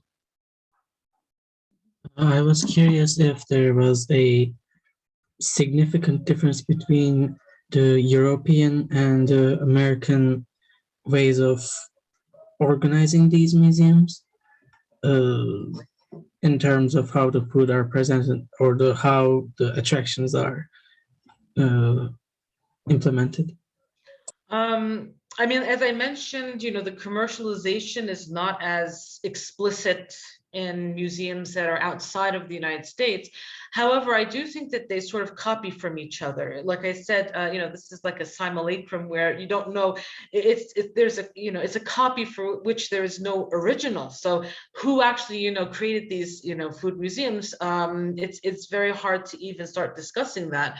As I said in my talk, you know, this notion of authenticity. So they do copy each other. Certainly Colonial Williamsburg, as I showed you in my slideshow, which is an open air museum that is in Colonial Williamsburg, which basically tries to recreate early colonial life in the Virginia colony, very much inspired by Jamestown. And so that's been around for about 100 years. Colonial Williamsburg is pretty old. It predates World War II. And it's been, you know, revised and sort of rebuilt over the years and renovated. And so in the US, there's a sort of history of this, and it's changed over time in places like Colonial Williamsburg, for example. And so as a result, you know, these European museums certainly have copied aspects of the American museums. Like I said, the sort of colonial rustic recreation of these sort of recipes, right? 19th century, the baking of bread or the baking of pies. You see a lot of these things in the European museums as well. You know, people dressed in costume. That's something that is entertaining but dangerous, because as you can see, you know, there's a very slippery slope that can lead to things like racism and sexism and, you know, the museumifying of these people, sort of frozen in time. And so I think that in Europe, they're also becoming much more conscientious about these types of things, you know. So to a certain extent, they're also learning from American museums' mistakes. So yes, you do see some of these overlaps. The use of technology too, for example, you know, the 3D printing that I explained at the end, you see that sort of thing in European and in Switzerland, for example. I saw that in Switzerland as well. So there are overlaps. A lot of the chefs that exhibit in these American museums are European chefs, right? Like Gordon Ramsay, for example. And so they do bring those sort of European sensibilities into the American context too. And so yes, a sort of rough answer to your question is that there are similarities, there are certain differences. They do borrow from each other, especially the hands-on participant experience where you can actually eat the food that you make or whatever's growing there. You see these sorts of things in European museums as well. Thank you. You're welcome. I can see Aylin Pekanık's hand and also Maria Doğan and Rana Baykara. Okay, Aylin. Thank you so much for all of your presentations. I had a question for Tanferja in terms of these food museums. As someone who has personally physically visited these museums, I was wondering what were your observations regarding the people's attitudes, because I recently read this idea of the disgusting food museum in Los Angeles that specifically talks about disgusting food from all over the world, even though it tries to bring people together through and discuss what we think is disgusting. It still has those pitfalls of disrespecting cultures. So I was wondering, these food museums all over the United States, what are the people's overall attitude? Are they dismissive? Are they making fun? Or are they more reverent? Thank you so much. I think you get a little bit of each of those categories that you just listed for us. You know, a lot of people, they go in there very critically, you know, to sort of, I guess, detect the flaws and the mistakes and the oversights and the erasure. So it all depends really on your own background. You know, when you step into anything cultural, I mean, you bring your own values into that as well. And so, you know, for example, I've been to many of the museums that I discussed in my talk. You know, I went to Colonial Williamsburg many times as a child, and then later on as well as an adult. You know, the museums that I mentioned, you know, in Milwaukee, for example, the beer museums and the Pretzel Museum in Pennsylvania, Lancaster, the Amish Museum. And so I've seen a lot of these museums as well. And so you do hear people snickering and making fun and mocking the costumes, etc., and the primitiveness of some of these things. But you also hear, especially with these plantation tours, I also have taken a number of plantation tours in my life, and you often hear people saying, well, where are the slaves, right? And now, of course, you know, these plantation sites are becoming much more sensitized to this. I remember when I took one of the first plantation tours I took, I think in junior high school. This was like in the late 80s, early 90s. And this was a Florida plantation tour. And so we used to drive every Christmas from New York to Florida. We used to go to Disney World. That was our Christmas vacation. And on the way was one of these plantations. So we stopped off and we did the tour. And they were calling slaves servants at that time. Servants, you know, servants. And of course, there were people in the crowd who said, excuse me, what do you mean by a servant? And that was their way of sort of sanitizing the tour, especially for children, so that they didn't have to explain slavery to them. In Colonial Williamsburg, for example, in the early days, there were no slave quarters, and then through archaeological excavation, they actually revealed a lot of the slave quarters, and in Jamestown too, they rebuilt some of them.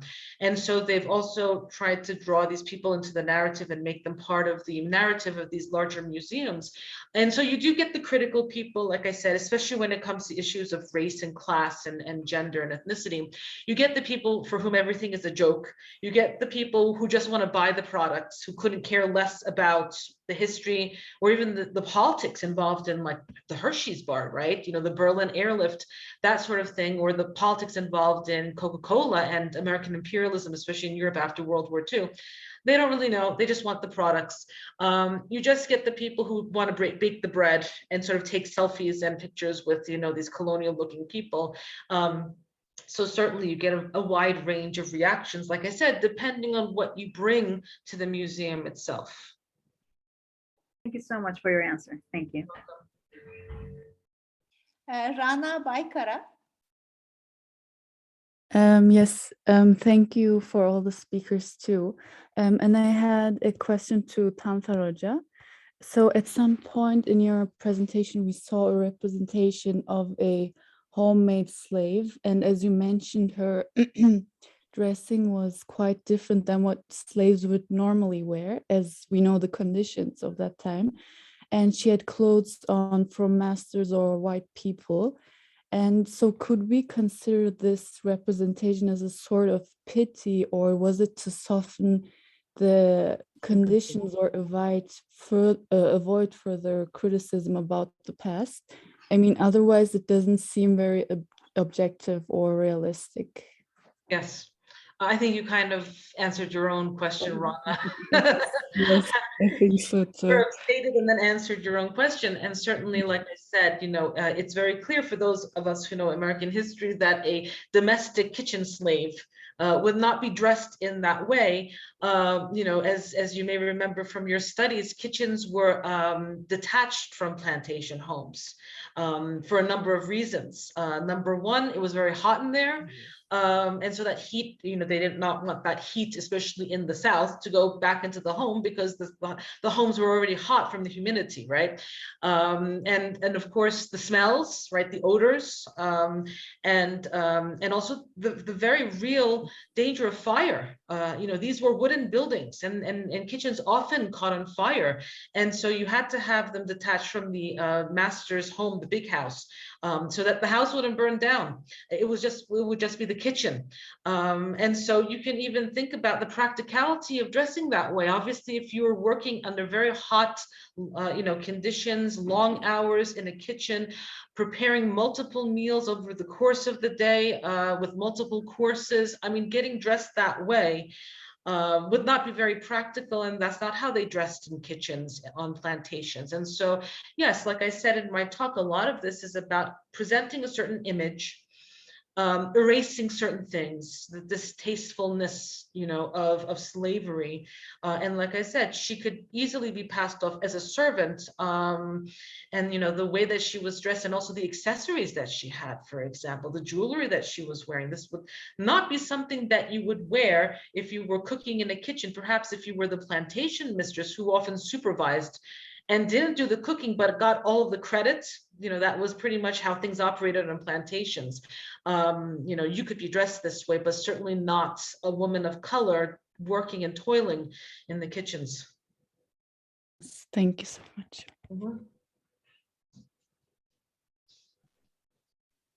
Maria? Mine is not that much a question, just an addition to the discussion about Kerem's question on the parallels between European and American museums.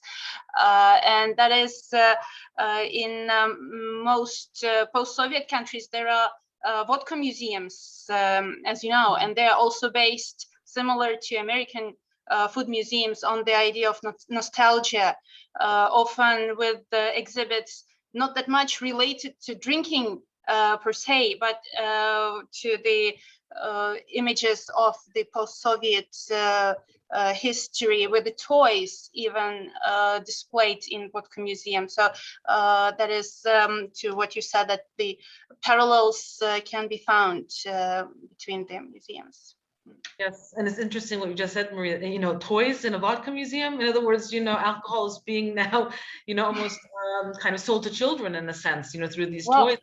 You see a lot of that too. I'm not saying that the United States doesn't do it. Of course they do, especially in these beer tours. The Miller tour, the Budweiser tour. Like I said, a lot of people go for the free samples. I think this kind of comes back to your comment. How do people react? A lot of people just go for the freebies, right? They're not really particularly interested in the history of beer making, or what happened, for example, to beer making during World War I and World War II, when Germany was, quote, the enemy in both world wars. And so a lot of this was anglicized. Mueller became Miller, for example, and a lot of this had to sort of go underground. They're not interested in that history, but rather just the free samples. And you do find toys even in these beer museums, and hats and other sorts of things that are clearly marketed towards children, because like I said, they are future consumers. As I said in my talk, if you get them when they're young, you get them addicted to Coca-Cola when they're kids, you'll have a lifelong consumer. So it's capitalism in action. Thank you for your comment, Maria. Time for lunch. Okay. Now that I made you hungry. Time for lunch. Thank you so much. Wonderful presentations. This morning has been a wonderful morning, really. And we are looking forward to seeing you all in the afternoon. Please be here at 1:30. And please unmute your microphones now. We can make as much noise as we can.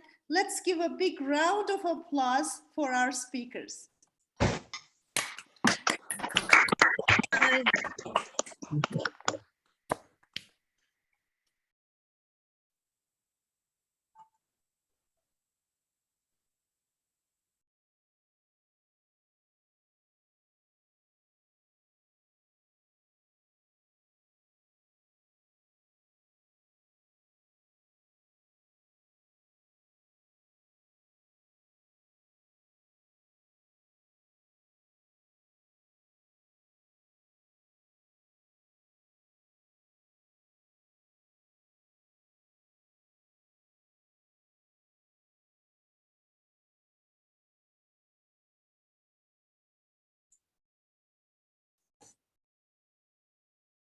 Sen kabul et.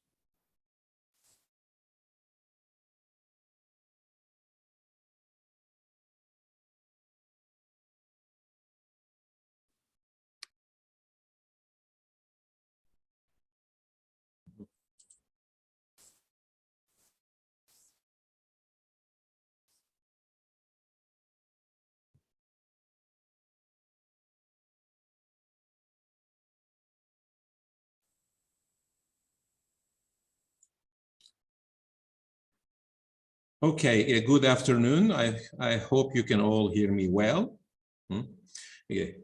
Hello again. So this is the afternoon session of our one-day conference. Thank you very much for joining us. And I'm going to be both the presenter and the moderator of this afternoon session. Well, it always feels a bit awkward and stupid to introduce yourself, but I have been given this funny task of introducing myself. Talking about myself, but I have to do it.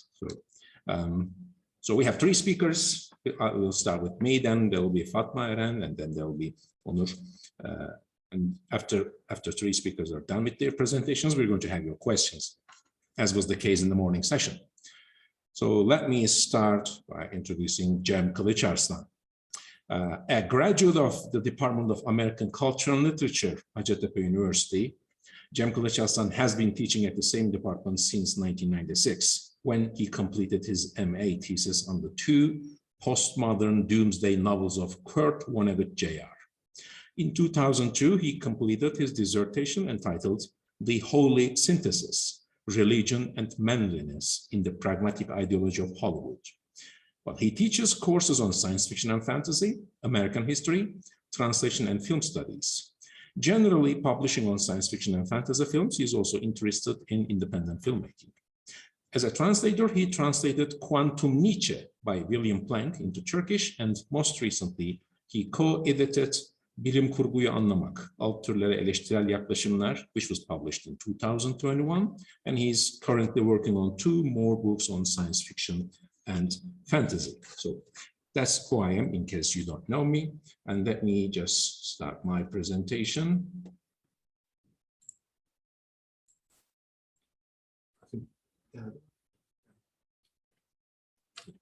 Share my screen.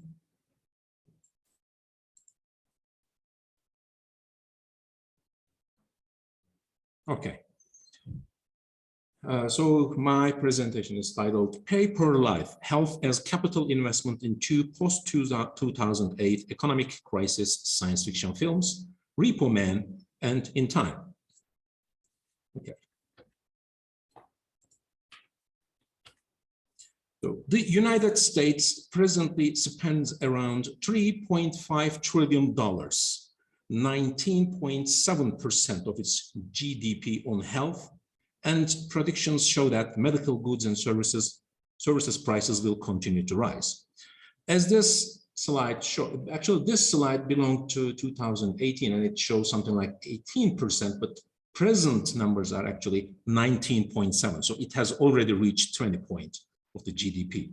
But as this slide shows, and the predictions show that by 2026, 1/5 of the US spending will be made up of health-related expenses. And similarly, additionally, by 2026, so 89.3% of the US population will have no health insurance. Research has shown that, quote, over 1/5 of the US working age population, in contrast to less than 8% of European workers, believe they cannot afford to consult a doctor or medical clinic in the event of an illness or accident. If we compare the US with its free market private insurance run system with any EU nation, we find consistent results. Access to competent, essential medical services in the US is far worse. Even in the least developed EU nations, that is Spain and Portugal, with the highest unemployment rates and lowest per capita income, workers have greater access to healthcare. So as this chart also shows, this is an OECD chart, the US spends the highest amount, you can see to the leftmost column, the highest amount among OECD countries per capita on health, more than $10,000 today. And by the way, just in case you're curious, Turkey is right here, slightly over 1,000 mark. So, and this is the OECD average, something like $4,000. So the United States obviously spends 10 times as much per person on health compared to Turkey. But as this next slide shows, the amount spent is not proportional to life expectancy at birth. Just in case you're curious, Turkey is somewhere around here, slightly below USA level, but very much to the left. So actually the US, as you see in the slide, stands as an abnormality. The money spent on health does not seem to be returning expected results. So there is something terribly wrong in the way healthcare is managed and financed in the US. Various scholars agree, saying the US is the only developed country relying on a private for-profit insurance system to fund and deliver medical care for its working age population. In contrast, all countries in the European Union have some form of publicly funded and delivered health plans for their workers. Similarly, commodification of healthcare is a central tenet of managed care as it functions in the United States. As a result, price, cost, quality, availability, and distribution of healthcare are increasingly left to the workings of the competitive marketplace. Similarly, Nobel Peace Prize laureate Bernard Lowen, as early as 2007, warned, healthcare in America is in deep crisis. A public service has been transformed into a for-profit enterprise in which physicians are healthcare providers, patients are consumers, and both subserve corporate interests. The effect has been to convert medicine into a business, deprofessionalize doctors, and far worse, depersonalize patients. Commodification of health and consideration of human healthcare as a primarily economic activity has been a major concern in a number of science fiction narratives already, as the genre makes it easier to depict future environments where things have gone extreme. As Ursula Le Guin argues, science fiction is actually is not predictive. It is descriptive. That is, science fiction depicts the present time and its worries, rather than showing a projection of the future. Similarly, these narratives depict a seemingly futuristic environment where human health issues such as prolongation, regeneration, organ tissue transplantation, treatment, and or cure of degenerative diseases have become capitalistic ventures and thus become means of social control. This presentation will focus on two films made after 2008 economic crisis. Repo Man, made in 2010, directed by Miguel Sapochnik, which is actually based on a novel, Repossession Mambo by Eric Garcia, and In Time, released in 2011, directed by Andrew Niccol. There are other similar science fiction films with similar themes, such as Never Let Me Go, made in 2010, and Elysium, 2013, which actually received much better reviews and were of higher quality films, but health and medicine in these works is not the main theme. On the other hand, Repo Man and In Time, while bringing these issues to the fore, obviously serve these different functions. They deal with the economics of health. That is, they make more direct commentary into the nature of capitalism as practiced in the world of medicine and reflect a post-2008 crisis society's worries. The 2008 subprime mortgage crisis, which was followed by a crisis of the financial sector, also had repercussions in health sector and related areas. And not considered as significant films in the genre's recent history, and actually these are what is called B movies, these films offer a discussion on how health and life have come to be perceived as a commodity only a few could afford in a world where the failing neoliberal economic policies have created an atmosphere of constant insecurity. Many mainstream science fiction narratives depict an almost utopian future with regard to human health and medicine, where high-tech gizmos instantly diagnose problems, human bodies are regenerated in cocoon-like devices, and super drugs cure diseases. But these recent works focus on the cost of these utopian developments and argue that, yes, there will be unimaginable developments in healthcare and medicine, but they will come with a price. That is, only those who can afford them will be able to obtain them in a neoliberal market economy. The futuristic action thriller Repo Man takes place in 2057 when human life has been extended and improved thanks to highly sophisticated and expensive artiforms, that's artificial organs, created by a mega company called the Union. People either pay in full or using the company's deferred payment plan, pay in installments, and of course, paying also interest. The dark side of these medical breakthroughs is that if you just don't pay your bill or default on your payments, the Union sends its highly skilled ex-military Repo Man to take back its property. As the Repo Man and the protagonist, Remy, declares, "My job is simple. Can't pay for your car? The bank takes it back. Can't pay for your house? The bank takes it back. Can't pay for your liver? Well, that's where I come in." Literally, Repo Man working for the Union come and take back the organ by force, leaving behind a corpse. So this job is actually real. I mean, the Repo Man, not taking back the liver, but Repo Men are real. There's a real Repo Man who come to confiscate the goods by the debtor who has not made the payment on time. After 2008 economic crisis, similarly, banks began to seize homes and cars at a record rate by subprime Repo Man. The blatant nature of organ repossession is, apart from being a direct reference to forced repossession of goods in an economic crisis atmosphere, also brings forth the issues of ownership and financing in a capitalist market economy, where ownership assumes a sacred role. The ethically questionable job of the Repo Man is justified on such grounds. They fulfill one of the most fundamental requirements of capitalist ownership. If you have not paid for it, it is not yours, and it must be returned to the legal owner. So Remy's buddy Jake explains this, saying, "What do you think keeps a world like this shit together? It's not magic. It's not. It's rules. It's people abiding by the terms of the deals that they sign themselves. It's rules. You know what's more important than the rules, though? It's the enforcement of those rules. Thus, what the Repo Men do matters as they enforce the terms of deals people make. Hence, the fulfillment of the contract and the restoration of ownership has priority over a person's right to live. While the Repo Men simply do their job, saying a job's a job, the film gives certain details that in this world, it's not as simple.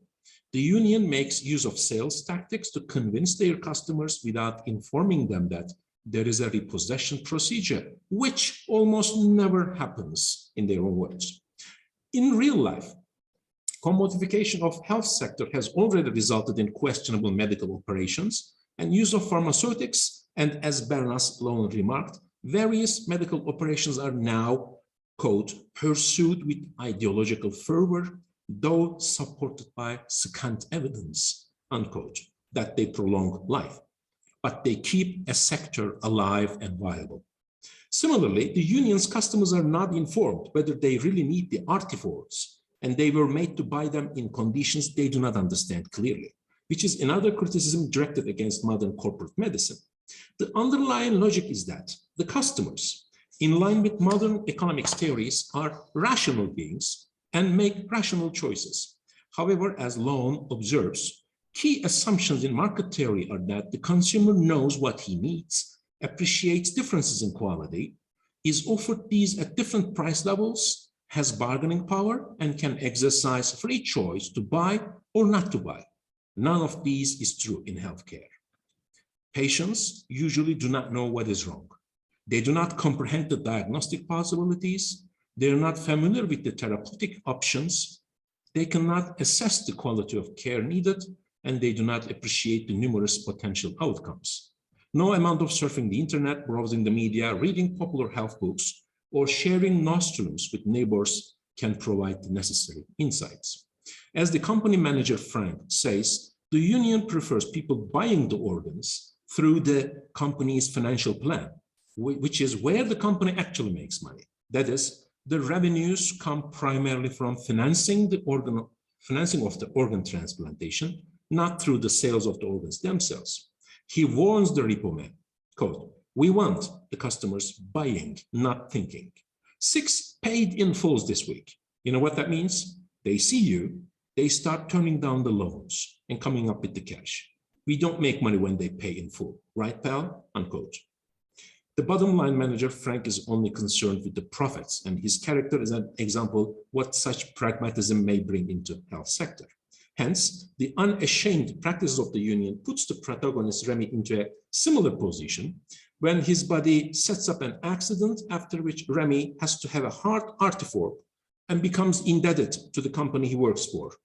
And following a science fiction trope, he runs away with the girl he falls in love with and starts a revolution. Repo Man ends in a very cliche way. The two lovers try to disable the system by getting into the pink room, where the database of all artiforks' serial numbers and the customer records are kept. They want to kill the machine and erase the records, freeing the indebted from the burden. The twist at the end of the film, another cliche itself, reveals that killing the system and ending up on an exotic island where the hero sips his coconut cocktail is an intentionally created hallucination by the company's most recent artificial organ system, M5, a total replacement of human neural system, which is designed for people who have brain or neural damage and have become catatonic. Remy is put into this immersive state by his buddy Jake, who has bought it for him as a last gift. Remy has made a mistake. There is no escape from the union and capitalism. And ironically, Repo Man makes a caricature of itself and many other science fiction films by saying that killing the system can only be a dream into which the individual is eternally locked.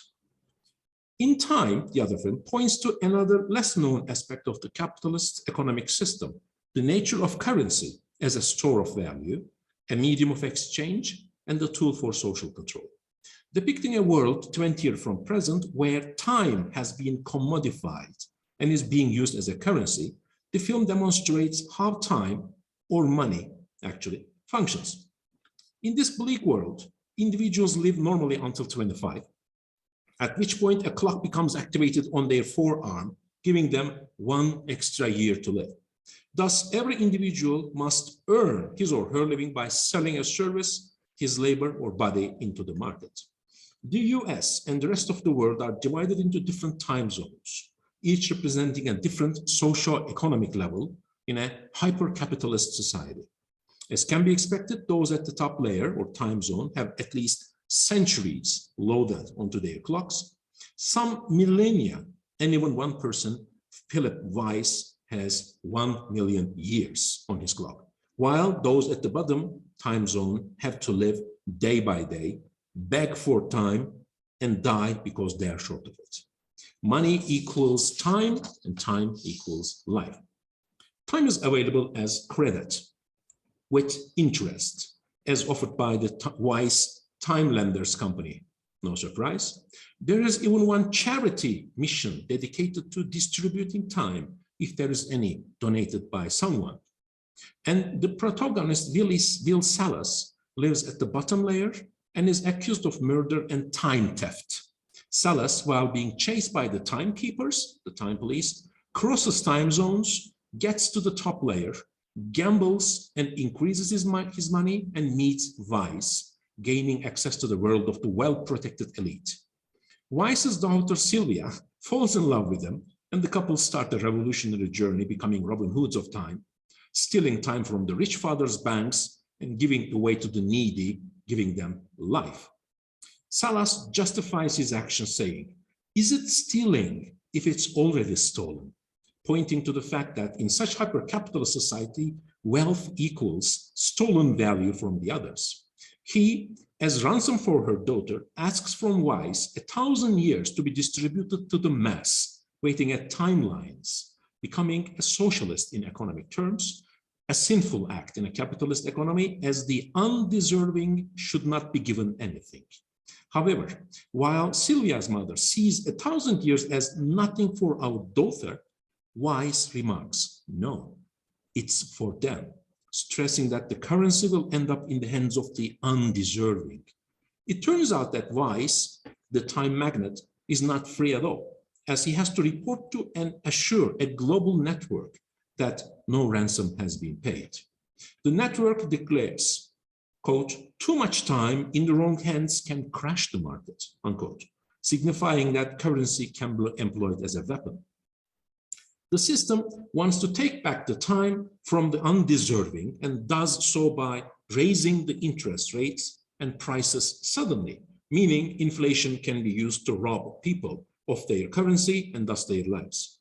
As Salas comes to understand, quote, all they have to do is keep raising the cost of living, unquote.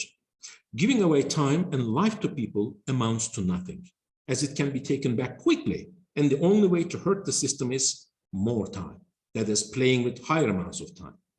The couple's journey, as can be expected from any B-class Hollywood science fiction film, will eventually result in the collapse of the global network of time capitalism. At the end, time is freely available to everybody, and time zone differences are removed. A new system based on equality is established. This allegorical approach to modern capitalist society and replacement of money with time seems superficial and populist at first sight, but the film's critical strength lies at another level. The film depicts how time is used as currency, but makes no explanation whatsoever concerning how time is created or issued in the first place. The lack of such an explanation, intended or unintended, is a commentary on money as well. In modern society, not many individuals know about how money is created. While some can say that central banks, that is the Federal Reserve Bank, Fed, issue money, even as debt as collateral, it only happens, as seen in 2008 crisis, when it is needed by the corporate world, not by the people. In 2008 crisis, you can see the figure, the US government and Fed agreed to save a toppling US economy by issuing what would eventually come to billions of dollars to cover the losses of big banks and insurance companies, while people who defaulted on their mortgage loans or could not buy insurance were not able to get a single penny of this money created out of thin air. And this next slide shows the failing home mortgages. As you see, the figure after 2008 has crashed so deeply that despite the fact that it has bounced in 2012, it has not returned to its pre-crisis levels. The so-called quantitative easing, or QN, showed that an equivalence or some backing is not necessary if money needs to be created, which means that there is no shortage of money for the system to function. The shortage of money was an intentionally created and maintained state, which means that the capitalist system creates scarcity and shortages intentionally. So a commodity assumes a value which it does not intrinsically have. Similarly, in time's world, how time is created is a moot point, but how it functions and kept scarce by issuance and interest rate tells more about this function. In their futuristic stories, both films actually depict a present where life is not a birthright. It must be earned from those who have too much of it and at their price. Thus, longevity and entitlement to healthy life has become contingent upon wealth. The two films' overt depiction of what neoliberal mentality will eventually bring to our lives is supplemented by this indirect commentary of neoliberal policies. As long disclosed, neoliberalism proclaims the supremacy of the market to bring efficiencies to all human transactions. According to its more avid ideologues, the market's power derives from biology and is embedded in our selfish genes. Thus, the underlying ideology is that neoliberal policies will create an economy which will turn out the most optimal benefit for everyone within the system. Keeping people in an eternal state of neediness seems to be the underlying notion which neoliberal capitalism accepts as the primary means of motivation. People, when needy or in intentionally created scarcity, will perform best, which will result in increased productivity. Therefore, even in their cheesiness and vulgarism and populism, the two movies surpass the level of merely saying only the rich have access to better healthcare, and actually, through cognitive estrangement, they make the audience ask, what kind of a world am I living in? How does this happen? And repossession of organs and the replacement of money with time are rich metaphors that lead the audience through reflection to disclose the underlying mechanisms of neoliberal capitalistic system. Actually, it was Loan who has already made the real diagnosis, if I may say, in 2007. The market has been presented as the solution, but now we know it to be the problem. And he warns, as neoliberalism sweeps the globe, it is important for people in other nations to grasp the dimensions of health care crisis in the USA. Sooner or later, they will be facing the proponents of marketization of their own medical arrangements. The impact of corporate privatization and the commodification of healthcare is now eminently clear. And this is where I end. Thank you very much for listening. Okay, and now we will continue with Fatma Eren, and let me introduce our dear colleague and friend, Fatma Eren. Fatma Eren is a PhD candidate in the Department of American Culture and Literature at Hacettepe University, where she currently works as a research assistant. She earned her BA from the same department in 2013, and in 2018 received her MA with a thesis entitled Stigmatized Faces and Identities in Cecile Pineda's Face and Ariel Dorfman's Mascara. Currently, she is working on her dissertation, tentatively titled War and Migration in Vietnamese American Novels Written in the 21st Century. And now the floor is yours, Fatma. Thank you, Cem Hocam, for the introduction. So let me first share my PowerPoint presentation. So you can see my screen, right? Tam ekran yaparsan. Can you please make it full screen? Okay. Yes. Okay. Okay. So this paper, my paper is on Leslie Marmon Silko's Gardens in the Dunes. And it was a paper that are originally presented at the SAT conference in 2021. So my title is Revitalizing Indigenous Food Systems in Leslie Marmon Silko's Gardens in the Dunes. As a contemporary Native American author, Leslie Marmon Silko is known for her versatility as a writer, enriching the Native American canon with her works in diverse genres. Besides many common themes in Native American literature, such as genocide, ethnic cleansing, and the grief over the destruction of their culture, Silko's third and the last novel, Gardens in the Dunes, is written with a particular emphasis on the disruption of native food practices. To prove her point, she presents a beautifully crafted novel that takes place during the removal of American Indian tribes into the reservations.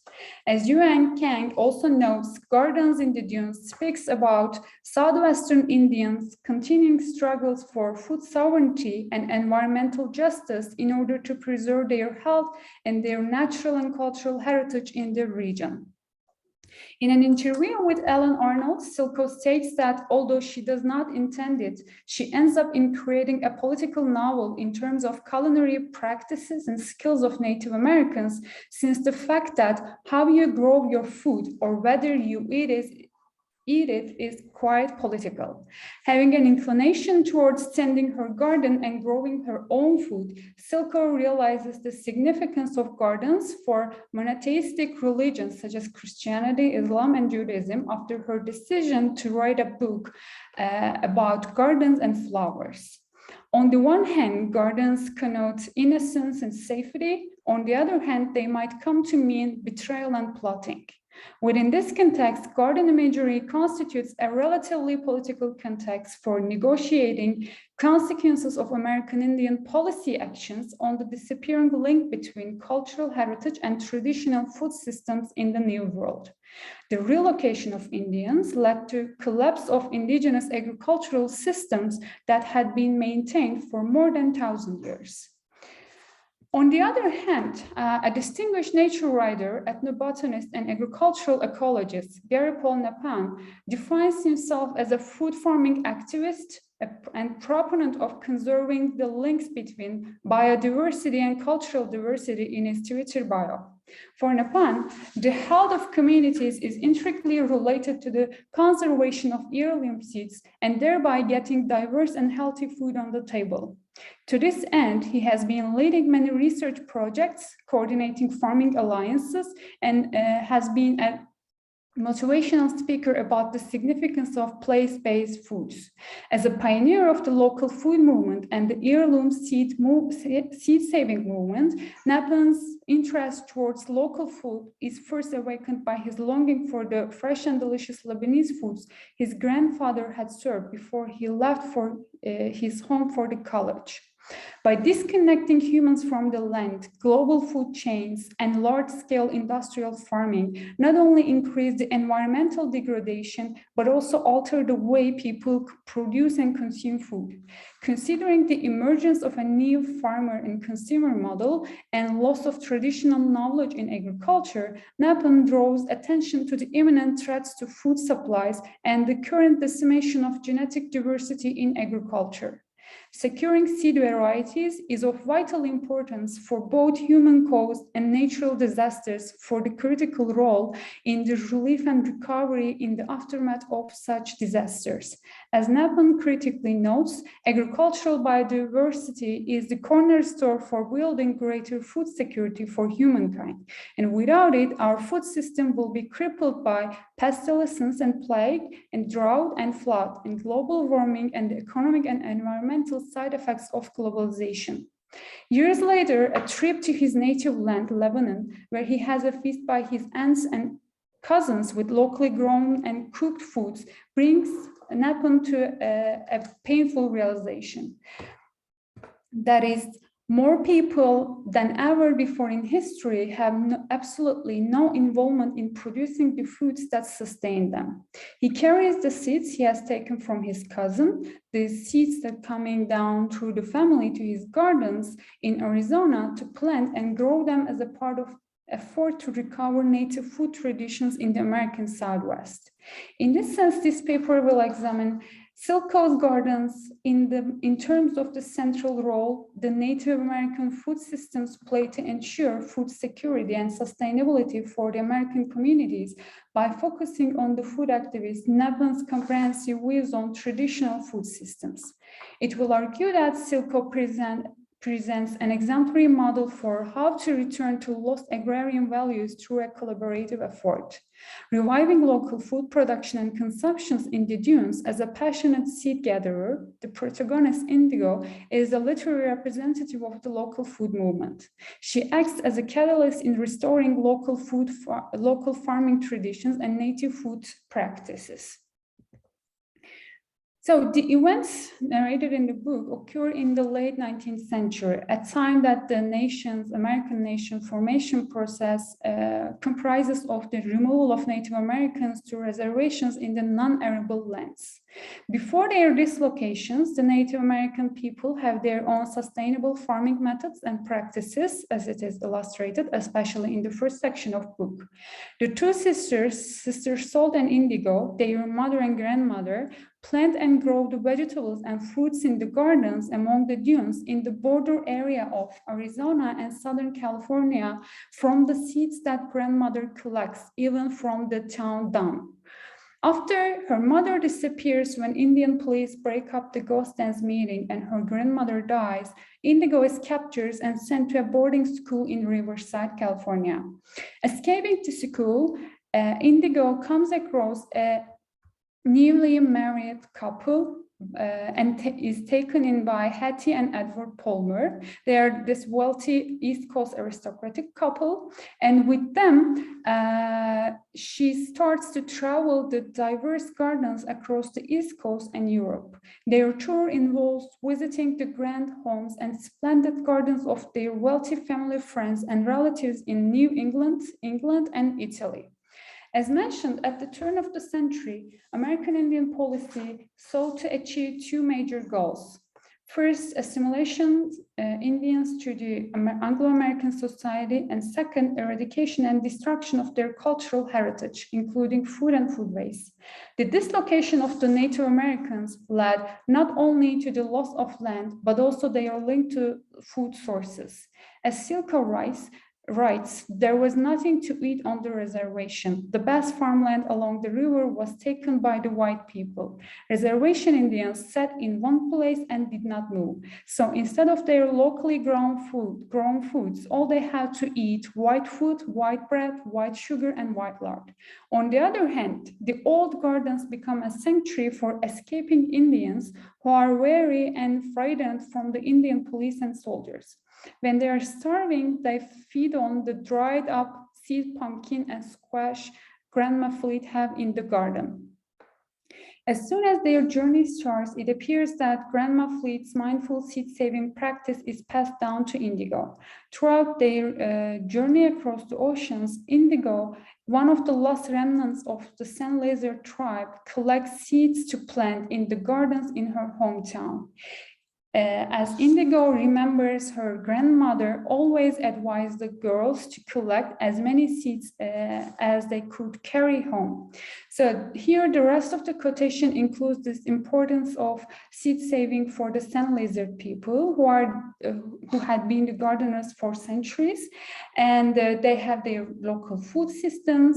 And they just collect different seeds and growing plants that are not endemic to sand lizard lands, but they did this just out of their curiosity and to see that what the plants ended up bringing them. So in his seminal work, Where Our Food Comes From, retracing Nikolai Vavilov's quest to end famine, Napon displays how significant it is to preserve seeds and its varieties for the survival of future generations.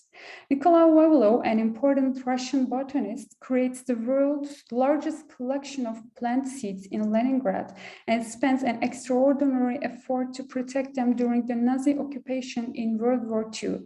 Due to their potential use for the food security of his nation, Vavilov travels to 5 continents to collect specimens of wild plant species while revolutionary changes take place in Russia. Following the footsteps of Vavilov, Napon revisits some of the places Vavilov has gone and realizes the vanishing seed diversity in the US, while 3/4 of the plants grown in the United States today had their origins in Africa, Asia, and Europe. But from then on, he strives to preserve the diversified heirloom seeds in danger of extinction by founding the Native Seeds Organization in 1983. Aside from presenting these risk scenarios and enforcing a precautionary approach, Napon enforces a radical change in individual choices about their eating habits through a food trend that he pioneers, the local food movement. The local food movement, which prioritizes sustainable and regional food systems, urges people to consider their food choices through a larger frame by emphasizing environmental issues, economy, and the health of societies. To this end, people are encouraged either to grow their own food in smaller scale farms with sustainable methods or consume locally grown foods close to the places of production.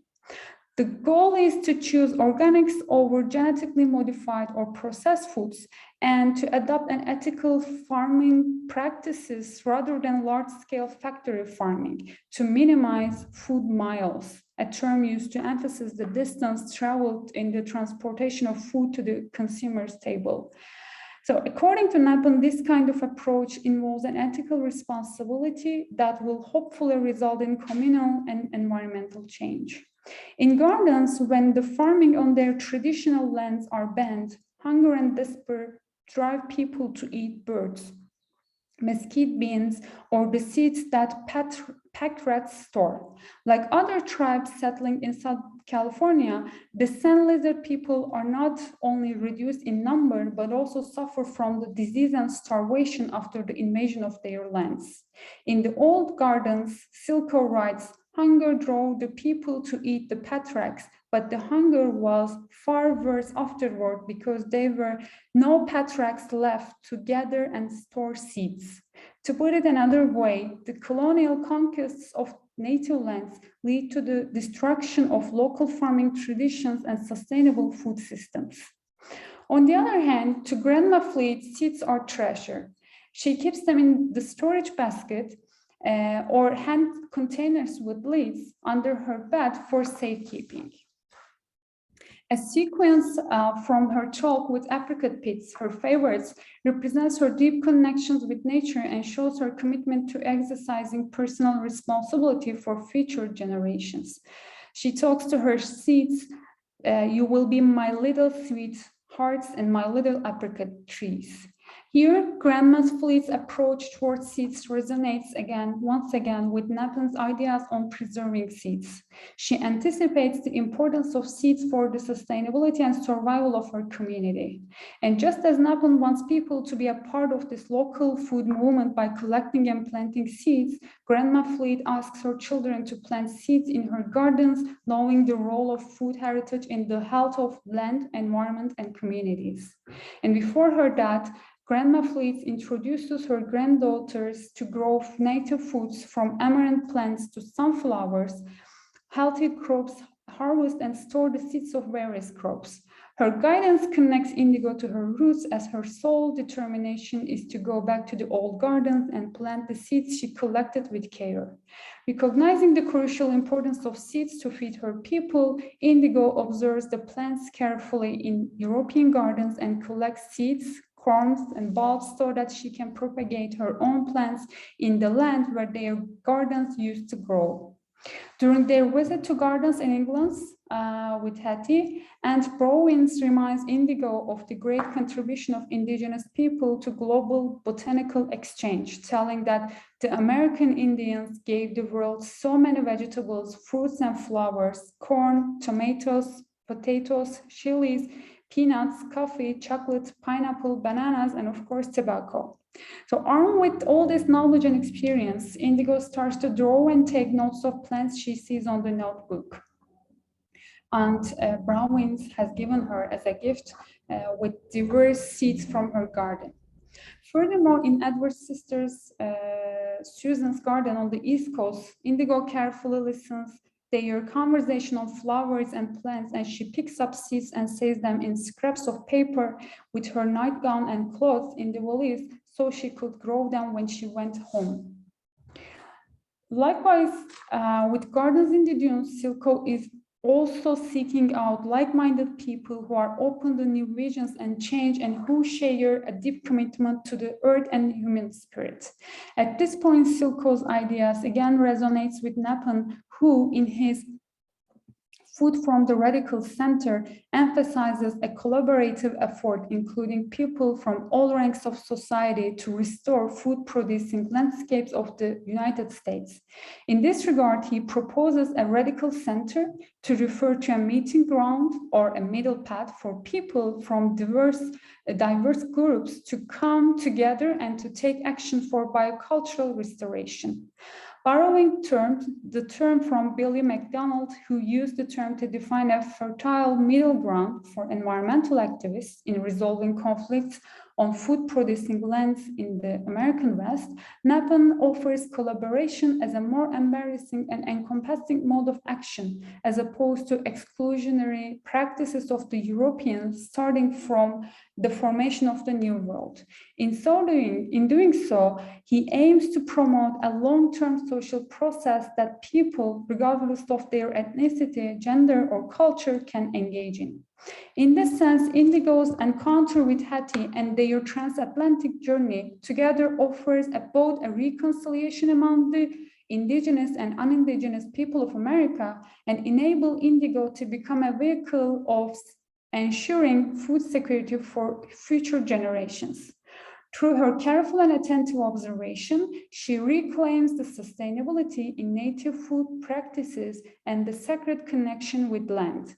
Once she returns to home with the help of Hattie, Indigo starts to plant flower and vegetable seeds she has been saving, beginning from the land of other Indians, like the Shimewi sisters at the Rhodes End in the reservation area. In the final analysis, Indigo's dinner table shows her promising future as a pioneer of local producer and consumer in the gardens in gardens indigenous.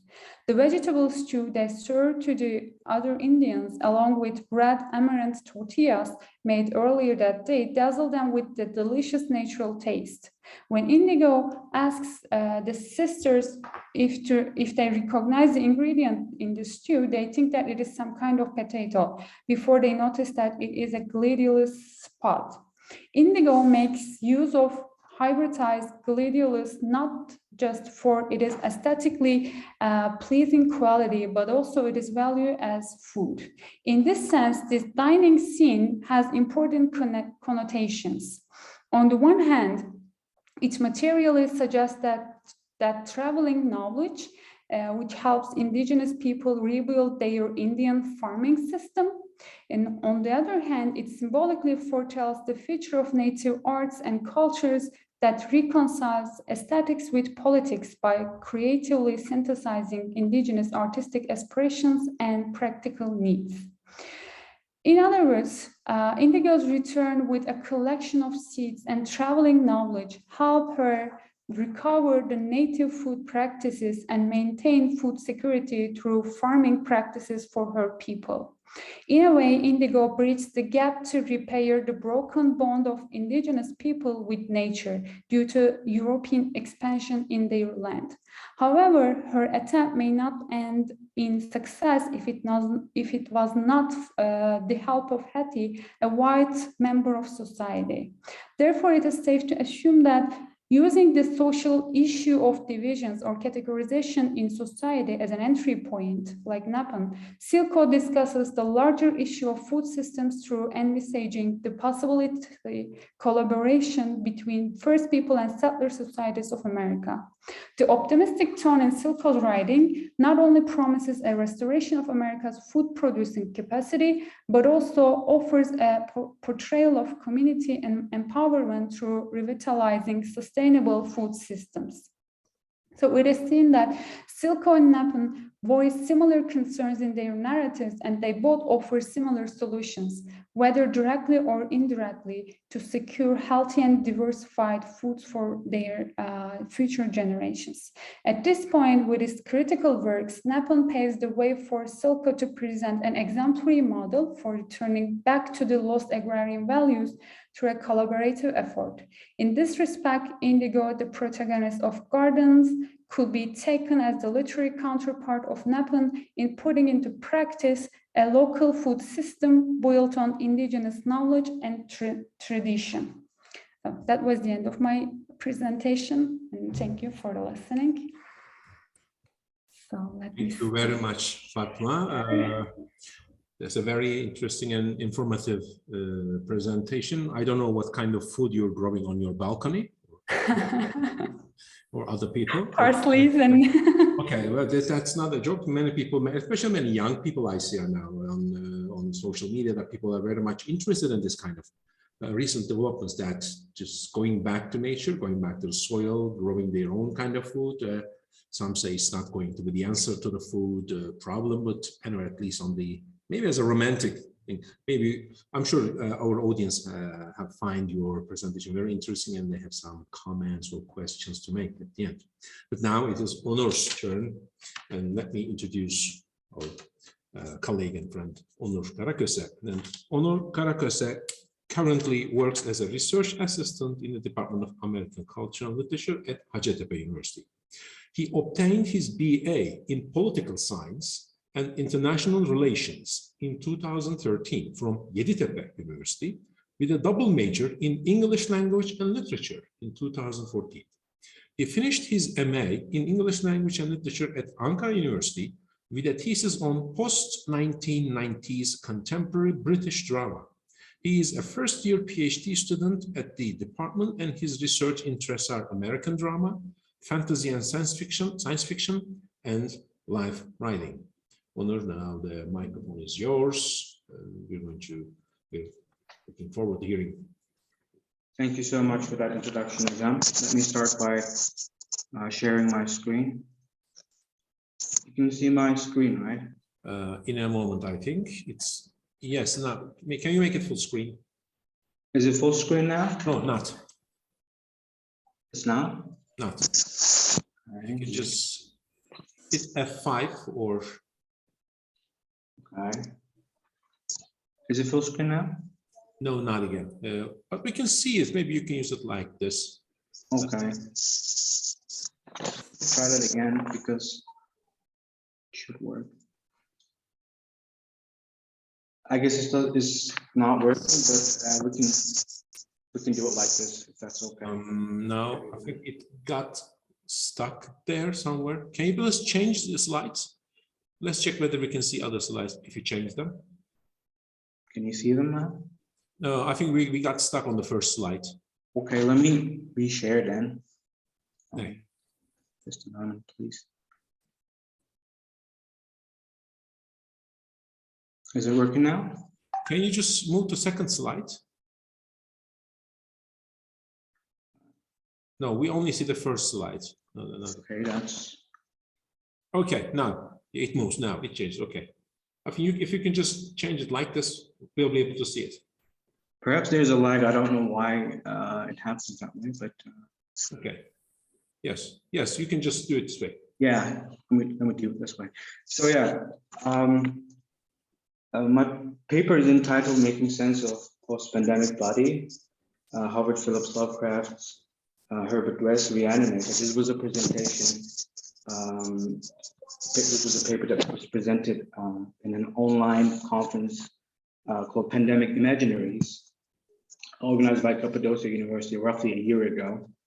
And this conference focused on the literary reflections of the pandemic and trauma related to the pandemic, as well as how authors like Virginia Woolf and Howard Phillips Lovecraft, for example, reflected on this changing perception towards death, body, suffering, illness, fear, and hope during and after pandemics.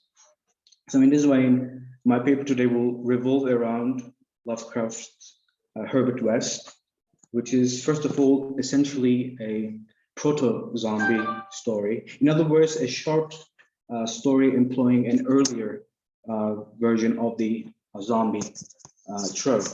As Elizabeth Autka described in her seminal pandemic book called Viral Modernism, Herbert West incorporates the fragmentation of corporeality, physical bodies, disintegration of selfhood, bodies, body parts as part of the modernist writing that emerged after the Great War. So this short story in a way reflects, my paper will argue, the racial dynamics of the the American society in the first part of the 20th century. So I wish to start with a background in relation to the reasons for this disintegration and fragmentation we see in modernist writing, which stems mainly from the horrors of the Great War of 1914 and 1918, an immensely traumatic experience. The First World War was a war of horror itself. Yeah. Well, I'm sorry. Well, sorry for interrupting. I think the papers you're holding are shuffling through your keyboard, so we'll keep getting some shuffling sound. Can you please keep the papers out? Okay, let me make sure. Because we hear a paper sound constantly. Yes, please. Okay. This was, as I said, an immensely traumatic experience. It was a war of horror itself, made memorable with the portrayals of gas attacks, bloody trench warfare. As the famous poem Dulce et Decorum Est by Wilfred Owen vividly depicted, men entrenched, gasping for air, guttering, choking, and drowning. So this old lie, how sweet and honorable it is to die for one's country, as reflected in the poem, sort of made a shell shock effect on people as millions died. Another crucial and catastrophic incident was the Spanish flu between 1914 and 1918, which was first reported in Spain, spreading to the United States with the soldiers returning from the war from Europe. The number of deaths was estimated to be at least 50 million worldwide, with about 675,000 occurring only in the United States. And the literary reflections of this era revolved around the fragmentation of the self, disillusionment of scientific progress, exemplified best through, obviously, T.S. Eliot's Wasteland. Eliot's Wasteland is infused with a heap of broken images, signifying the fragmentation of the memory and the self, as well as the shattering of this integrity of the Western man in the wake of destruction and spiritual decay brought by this Great War and Spanish flu. In Picasso's Guernica and the Weeping Woman, one can also see the depiction of anguished, sobbing beings caught in this universal image of suffering conveyed through overlapping fragments of subjects' faces. So where do we place Lovecraft's story in such a tumultuous time of cultural shock and suffering? I think it's important to give a brief cultural background with regards to how bodies began to be treated in the United States and the time in which this story was written.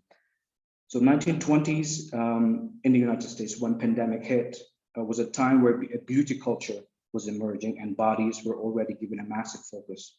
You can see that ads addressed white women and ads that addressed Black women differed. The ads for white women sort of promised a completely new look with assertive wording such as seduction, being pursued, cling on, create, as opposed to ads for Black women, which preserve and enhance the beauty of already beautiful Black body, with less assertive wording, such as boosting, preserving, and smoothing. One important figure who was an activist and entrepreneur where I'm sure you know, Madame C.J. Walker in the Progressive Era in the beginning of the 20th century. And she was the first female and African-American self-made millionaire, out of making a fortune in selling beauty products for African-American women. There's actually a Netflix miniseries about her life, so if you're interested in that, in this era's Black activism and beauty culture, you can watch that. And also, this was also a time where Black body was on display, whether it was through ads like these. Jazz musicians promoted makeups and lotions for African-American men who were portrayed as athletic, sporty, and if you look at the time the story was written, there were actually many African-American boxers dominating the sport of boxing. What African-American boxers achieved in this area of sports, which was traditionally dominated by white men, was a subversion of the passive, subservient African-American stereotype. But the boxing matches between African-American boxers and white boxers also reflected the race wars, inherent racism, and the fear and a sense of emasculation felt by the whites, stemming from the athletic superiority of Black boxers. So in a fight labeled as the fight of the century, African-American boxer Jack Johnson beats white American boxer Jim Jeffries, winning heavyweight championship. And this fight appears in a critical period of the US history, where Jim Crow laws are heavily enforced and exercised, and segregation undermined Black civil rights movements, where there is xenophobia, the beginning of eugenics movements, where white American values and race in general felt threatened against invaders. The immigrants and the Blacks are deemed racially impure. The Johnson-Jeffries fight took place in 1910 and sparked a lot of debate. Jim Jeffries was regarded as, I quote, the great white hope, unquote, by the press. But when Johnson beat him in a great spectacle, there appeared in various parts of the United States many race riots by whites. The reason why this fight was so publicized was that it was actually filmed. You can actually watch the fight between Jeffries and Johnson on YouTube if you're interested. There were also celebrations, though, by African Americans for this great victory against the white man, as this was a fight empowering Black activism, as well as proving stereotypes wrong. Even though white supremacists warned the white Americans to take the necessary measures to preserve the racial purity by reinforcing the Black brute stereotype that the African American body reflects, the animalistic brute and primal strength, which threatens the civil, science-based, intellectual, and progressive nature of American society, so they claim. So Charles A. Dana, the editor of New York Sun, warns the readers after Johnson's victory. I quote, "The Black man is rapidly forging to the front ranks in athletics, especially in the field of fisticuffs. We are in the midst of a Black rise against white supremacy," unquote. So this reveals how white men felt emasculated by the superiority of the athletic Black body. But a combination of physical strength with emerging Black activism was also a blow against institutionalized racism enforced in the American society by segregation and Jim Crow. So this short story, when we try to analyze a short story, we realize that it concerns with this ghoulish experiment of this mad scientist called Dr. Herbert West, who resorts to science and scientific ways to bring the dead back to life. His methods prove obviously disastrous, as turning the dead lead to violent, lurching, non-speaking, shrieking, soulless versions of themselves, of their former selves, that are driven with an urge for human flesh. So this story echoes earlier horror tales of reanimated corpses like Mary Shelley's Frankenstein, for example, or Edgar Allan Poe's The Fall of the House of Usher. But it differs from them in the sense that it portrays the horror of a particular historical moment in the US history, functioning as a zombie story that transforms premature burial anxieties, survivors' guilt, suffering, fear of catching the virus, and pain caused by an invisible enemy into the monster figure. So the survivor's guilt, for example, is felt by many older individuals in the post-Spanish flu years in America, since they saw a whole generation of young men that returned from the war dying because of something that lurks in the air.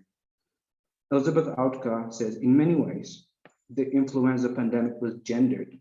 It was feminized since it connoted not an honorable and noble death in the war, but a death whose source is unknown, as the virus killed with subservience and passivity. There was no way, for example, for you to fight against the virus. In a way, this makes us think that the virus can be said to emasculate those that survived the war, this great tragedy, but died because of the flu. So if you go back to the premise of the story in reflecting social ills and cultural anxieties at the time in which it was written, 1920s specifically, we see that Lovecraft's employment of the pandemic era zombie figure reflects post-pandemic anxieties. Lovecraft, through this story, attempts to contextualize the brutal post-pandemic suffering, which stems from an unknown threat, the influenza virus that infiltrates and penetrates the body and slowly eats the infected up. The influenza pandemic targeted and killed young people mostly, and this is something that we encounter differently in COVID as opposed to COVID. So, and the corporeal transformation of the virus-ridden body, where spurting blood, lesions, and pale face were common case, is sort of embodied through the flesh-eating monster that we see being reflected in this short story. So in a way, it functioned as Lovecraft's attempt at making sense of a post-pandemic American society. The fact that he employs the mad scientist trope by presenting us a story of a doctor scientist turning the dead into zombies rather than curing them is indicative of how doctors were blamed, for example, for not being able to find a proper cure for the virus, for the Spanish flu. The doctors were heroic, but perhaps unknowingly they had spread the virus from one household to another when they were asked to attend to patients infected with the virus. So this actually translates to our current fears of becoming the host for the virus and spreading it to our own loved ones, old family members whom we regard much more defenseless against the virus. Just as Lovecraft presented us a delirious and untrustworthy doctor, as well as a depiction of medical science that is also untrustworthy and incapable of easing the pain and finding a cure, the early months of COVID, for example, followed by vaccines, countered our postmodern fears of becoming controlled individuals at the behest of ideology enforced by big pharmaceutical companies like chips inserted through vaccination. Even though we owe it to the science that we know that we have a cure through vaccine, many of us, mostly conspiracy theories, though, for example, still question if we are sort of part of this experiment of population control. Lovecraft, through this story, grants his readers a terrifying, exaggerated expression of both doctors and a contagion as well as a potentially powerful channel for the rage and helplessness so many experienced during this time of the pandemic. However, he also reflects on the great tragedy and horrific legacy of the war. As Lovecraft scholar David Hayden indicates, the screams of recently turned zombies that we hear in the story, for example, is reflective of the shell-shocked soldiers and the nightmarish reality that is presented by grave-digging echo the bloody trench warfare, buried bodies trapped underneath the earth after bombings, as well as recalling the pandemic accounts of the pervasive nightmares of the flu victims trapped in a sort of hallucinatory rages. The Lovecraft story is also reflective of not only this corporal fragmentation of the modern subject, but also of the Spanish flu, as I said, which presented this invisible enemy and this uncanny threat that is lurking in the air, infiltrating the bodies and leaving more than 50 million dead in the world. And this mad doctor, exemplified through Dr. West, was interestingly depicted as someone who serves both in the front line of the war and the fight against the pandemic, but only to obtain body parts to perform an accurate reanimation. He is obsessed with putting body parts together, and he is this white, blonde, colored eye scientist who perversely represents humanity's hope. He wishes to eliminate death out of the equation like Dr. Frankenstein does. But his pursuit as Lovecraft depicts him is embedded in his xenophobic and often racist evaluation of post-pandemic body. We see story of a mad scientist who takes up this Frankensteinian task of reanimating bodies from other body parts. So the first body that is reanimated belongs to this young drowned boy, which escapes the doctors after he's obviously reanimated. They later discovered that as if this recently animated body has the survivor's guilt, in a sense, as it tried to get back into the grave unsuccessfully. The second body belongs to the heroic dean of the medical institutes in Arkham, this Lovecraft's fictitious city. He moves from one household to another as a doctor filled with passion to heal the infected, helping patients suffering from typhoid pandemic, but he is also exhausted from helping that he dies. And Herbert West and his colleague reanimates the body. The dean as a doctor then roams the streets. He becomes a walking plague, a figure of destruction that parallels the pandemic virus, a voiceless, nameless threat that enters houses and towns, eating away at the body's flesh and leaving bloody and distorted corpses. He also becomes a horrifying manifestation of the fear of spreading the contagion that we can relate to today. The third body they reanimate belongs to this black boxer. Herbert West emerges in the sequence of the story of what Lovecraft believed as the Anglo-Saxon degeneracy caused by the contamination of pure bloodlines. In a grotesquely racist episode, the doctor and his sidekick bring back to life an African-American boxer killed in a fight, whom the narrator described as, I quote, a loathsome gorilla-like thing, unquote. This episode reflects how fears of infection within a pandemic-ridden world foster and falsely justify existing prejudices against immigrants, associating zombies as a trope, but deploying it in racist ways to provoke racist response. And this racist vision is, however, given in an abject dilemma. Even though the unholy creation of the African monster from the body parts of a black boxer, which is juxtaposed against the blonde and blue-eyed scientist Herbert West, is deemed as the object, the black body also served as an object of envy. Herbert West's seemingly Aryan beauty is also achieved and constructed against this abject screen, that is the bodily superior African-American monster, the protozoan. This Lovecraftian treatment of the post-pandemic body through the notion of the abject provides a significant angle in an attempt to identify the cultural fear of the outsider infiltrating and invading the bodies in post-pandemic United States towards the mid-20th century. In a way, non-white abject provides screens against which white American identity is constructed.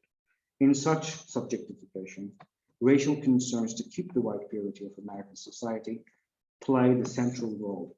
As eugenics and science are employed to bring a medical justification to this end, the law and a penal system that incriminates the non-whites provide legal justification for racism. The extension of such racist concerns is visible in American literature, but later works attempt to deconstruct this racist narrative.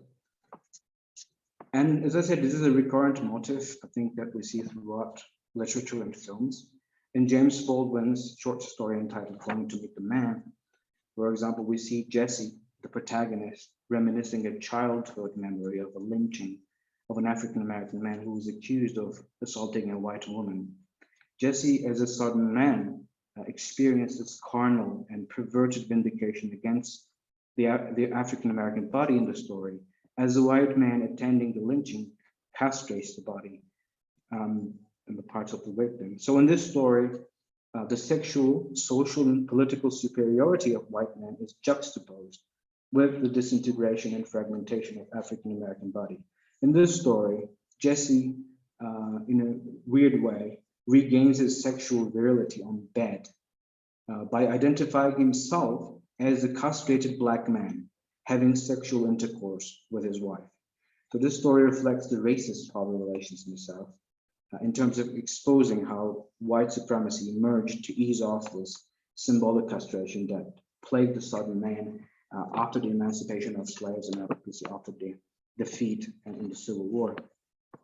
So there is this idea of an obsession with African-American body in American literature, and this has, as we exemplified, has sexual connotations. One recent example, not very recent, but yeah, of this obsession was Jordan Peele's Get Out, made in 2017. If you have seen this movie, you will realize that the gathering in the movie where all of the white Americans attend is symbolically a slave auction, as Elizabeth Maddox Dillon observes, for the desired Black body. Chris Washington, the character in this movie, carries perversely for white men this idea of sexual attraction for the African-American body, an object of desire, which is strong, alive, muscular, as opposed to the white American man, middle-aged man in this film, who somewhat feels this anger and emasculation, as Michael Kimmel calls in his influential book, Angry White Man, in terms of not living up to what is expected of them. And in relation to this, we also saw a certain portion of the population, mainly Asian Americans, being targeted by media, and mainly obviously white supremacists who were allowed the space to flourish during Trump's presidency. We also saw and still see, I think, the xenophobic attacks against the Asian American population, and not just physical attacks, but also in terms of not buying any Asian food, not visiting Chinatown, for example, not shopping in their stores. Political scapegoating also continued with presidential remarks by Trump in naming the virus the Chinese virus, which serves as a dangerous fingerpointing that projects the blame on Asian Americans. Lastly, as a final remark, I want to say that the scapegoating with the COVID exacerbated white supremacy in the US. And Trump administration allowed organizations such as Proud Boys, alt-right groups to further racism, targeting immigrants and minority populations as threats, which is now becoming a dangerous reality. And the Capitol attack that happened a year ago, as well as the Kenosha unrest shootings in 2020, clearly show that the penal racist system is still enacted in the name of law that favors whites, as well as providing a legal justification for racist attacks and blurring the boundaries between self-defense and killing. So with that, I end our presentation. Thank you very much for listening. Thank you very much, Onur, for this is a very interesting presentation. This is another subject that we we don't want to see anymore, both racism and virus, but it keeps coming, so we have to be dealing with it as social scientists or humanities scholars. And I think I'm sure our audience have find your presentation also very interesting, and they should have some things to say. Okay, so our session is in terms of presentations over, so we are open and ready for your remarks and questions and personal assaults.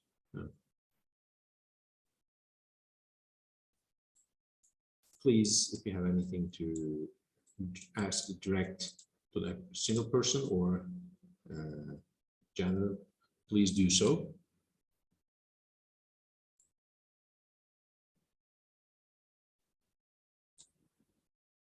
No question?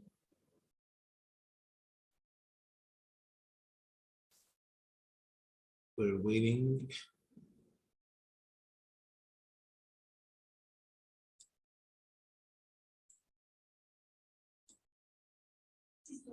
Okay, Eileen, okay, Eileen. Yes, Eileen.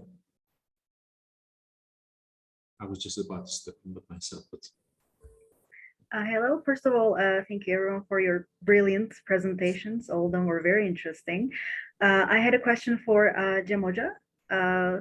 You were talking about the idea of withholding healthcare from the context of science fiction and maybe dystopia in terms of the films that you have mentioned, and also your discussion sparked a lot of different examples in my mind as well from films and video games alike.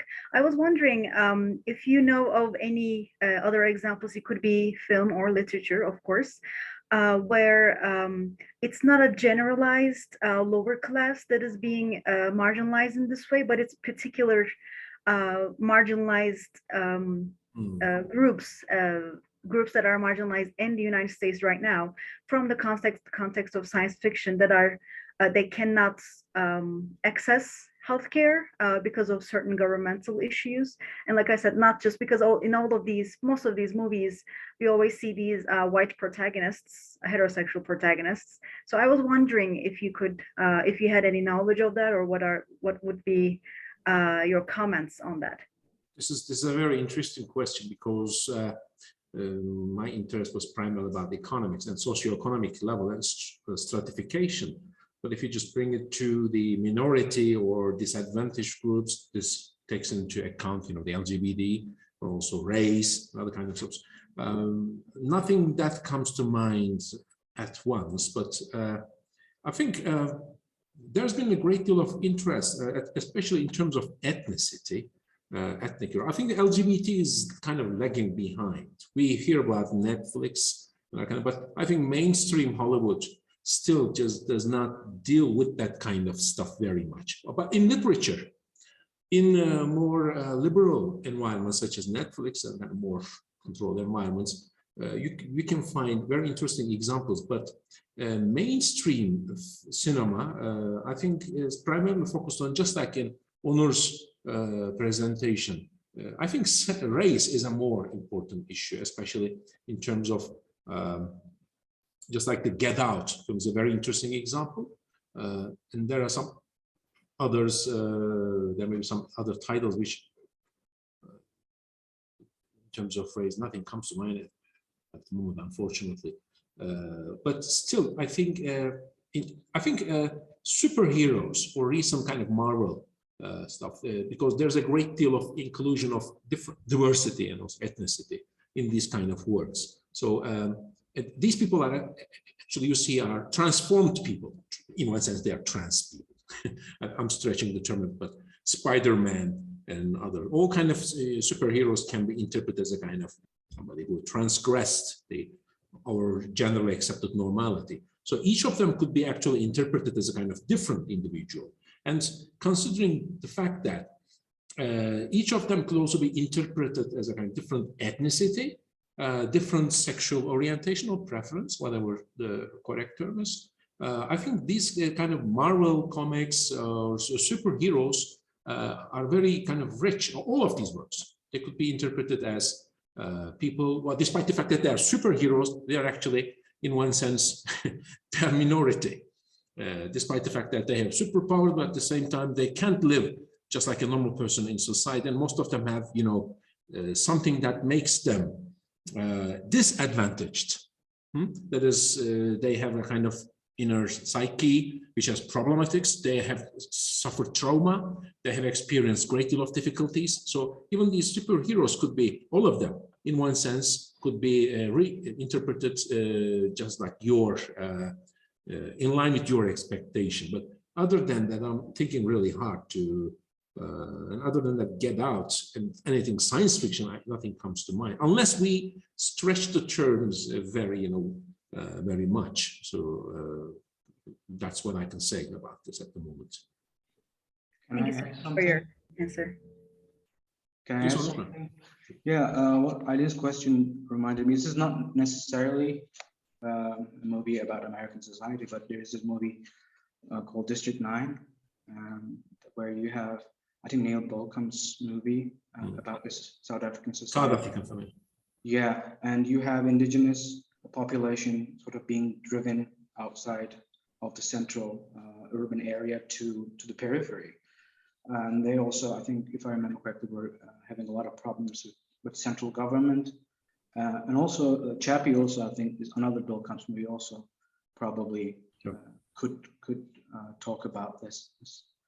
Well, the more we think of it, the more titles may come to mind. But I think Code 46 could be another, despite it's not about ethnicity, but it's about kind of, again, eugenics and also genetic determination. But still, in terms of race and other disadvantaged segments of the society, I think that's why Hollywood does not touch upon this subject directly, because doing so may just attract, that's my argument, by the way, doing so might attract some sort of, losing some sort of consumers, because Hollywood generally plays to the middle and leaving these kind of too liberal subjects to other kind of liberal platforms, I think. And I think this is, the lack of it may be more interesting than the existence of them, because there should be more of it, but actually it's not being handled in a way that we expect it to be handled.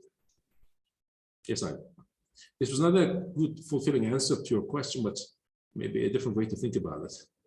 No, it there very much was, I think, in these modern times, a discussion instead of just pointing to, this is the one example, so the discussion is finished. I think a nuanced discussion is what we need instead of examples.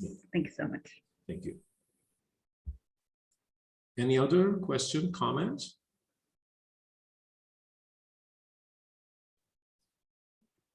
Yes, Fatma, the work that I have a slight comment, maybe that may lead you to make a further commentary on the work that you presented.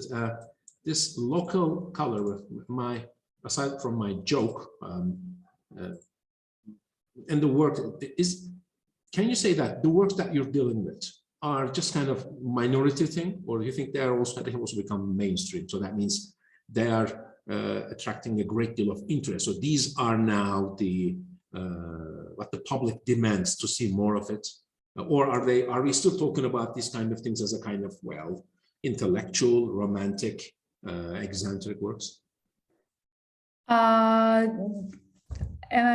Do you mean that these works addresses to the mainstream society? Yes, are there many other such works that they form a kind of their own genre, mainstream genre, or are they still at the periphery? There is one name that comes to my mind about this mainstream literature, the book by Barbara Kingsolver, for instance, an autobiography by Anglo-American writer. In her memoir that we studied in Bilge Hoca's autobiography class, we see that her book, Animal, Vegetable, and Miracle, she also puts this practice of local food movement into the practice by moving into a farm with her family, and they grow their own food and eat and spend 1 year eating locally. And in this context, I may say, and also, for instance, there are many people in our country as well who are inspired from these kinds of works and choose to move to the, especially the Aegean regions in our country, to to grow their own food and to take these kinds of actions. So I may say they, in this sense, they achieve this goal to to publicize this movement. So this is very interesting because interestingly, maybe by chance, but these three presentations now I see talk about maybe some certain central issue from three different points of view. That is, we are complaining about the food. That's why we talk about industrial food, because it's capitalist industrial. That's why there's a great deal of interest in local food or homegrown food, so-called organic food. At the same time, we're complaining about health services and wives. As you see, there's a great deal of stratification, and also similarly, owners talked about the way we perceive our bodies. Again, it's about health. So they seem to be taking into account the modern society's worries in three different ways. We are worried about our food, very worried about our future bodies, and very much worried about our future in terms of health and longevity. And I think we have covered a very interesting middle ground altogether. I'm not sure whether there are any other commentaries or questions, or this will be the time to say goodbye and end this one-day conference and meet next time, sometime spring next year. Yes, I think we can call it quits at this point. Thank you very much for joining us for this one-day conference, and we hope you liked it, and we hope there will be more others coming. And actually, in a couple of weeks later, we're going to host another very beautiful conference. I'm sure which will attract our students very much. So we'll be seeing each other there once again. Thank you and goodbye. Hope to see you again. Bye-bye. you. Beautiful.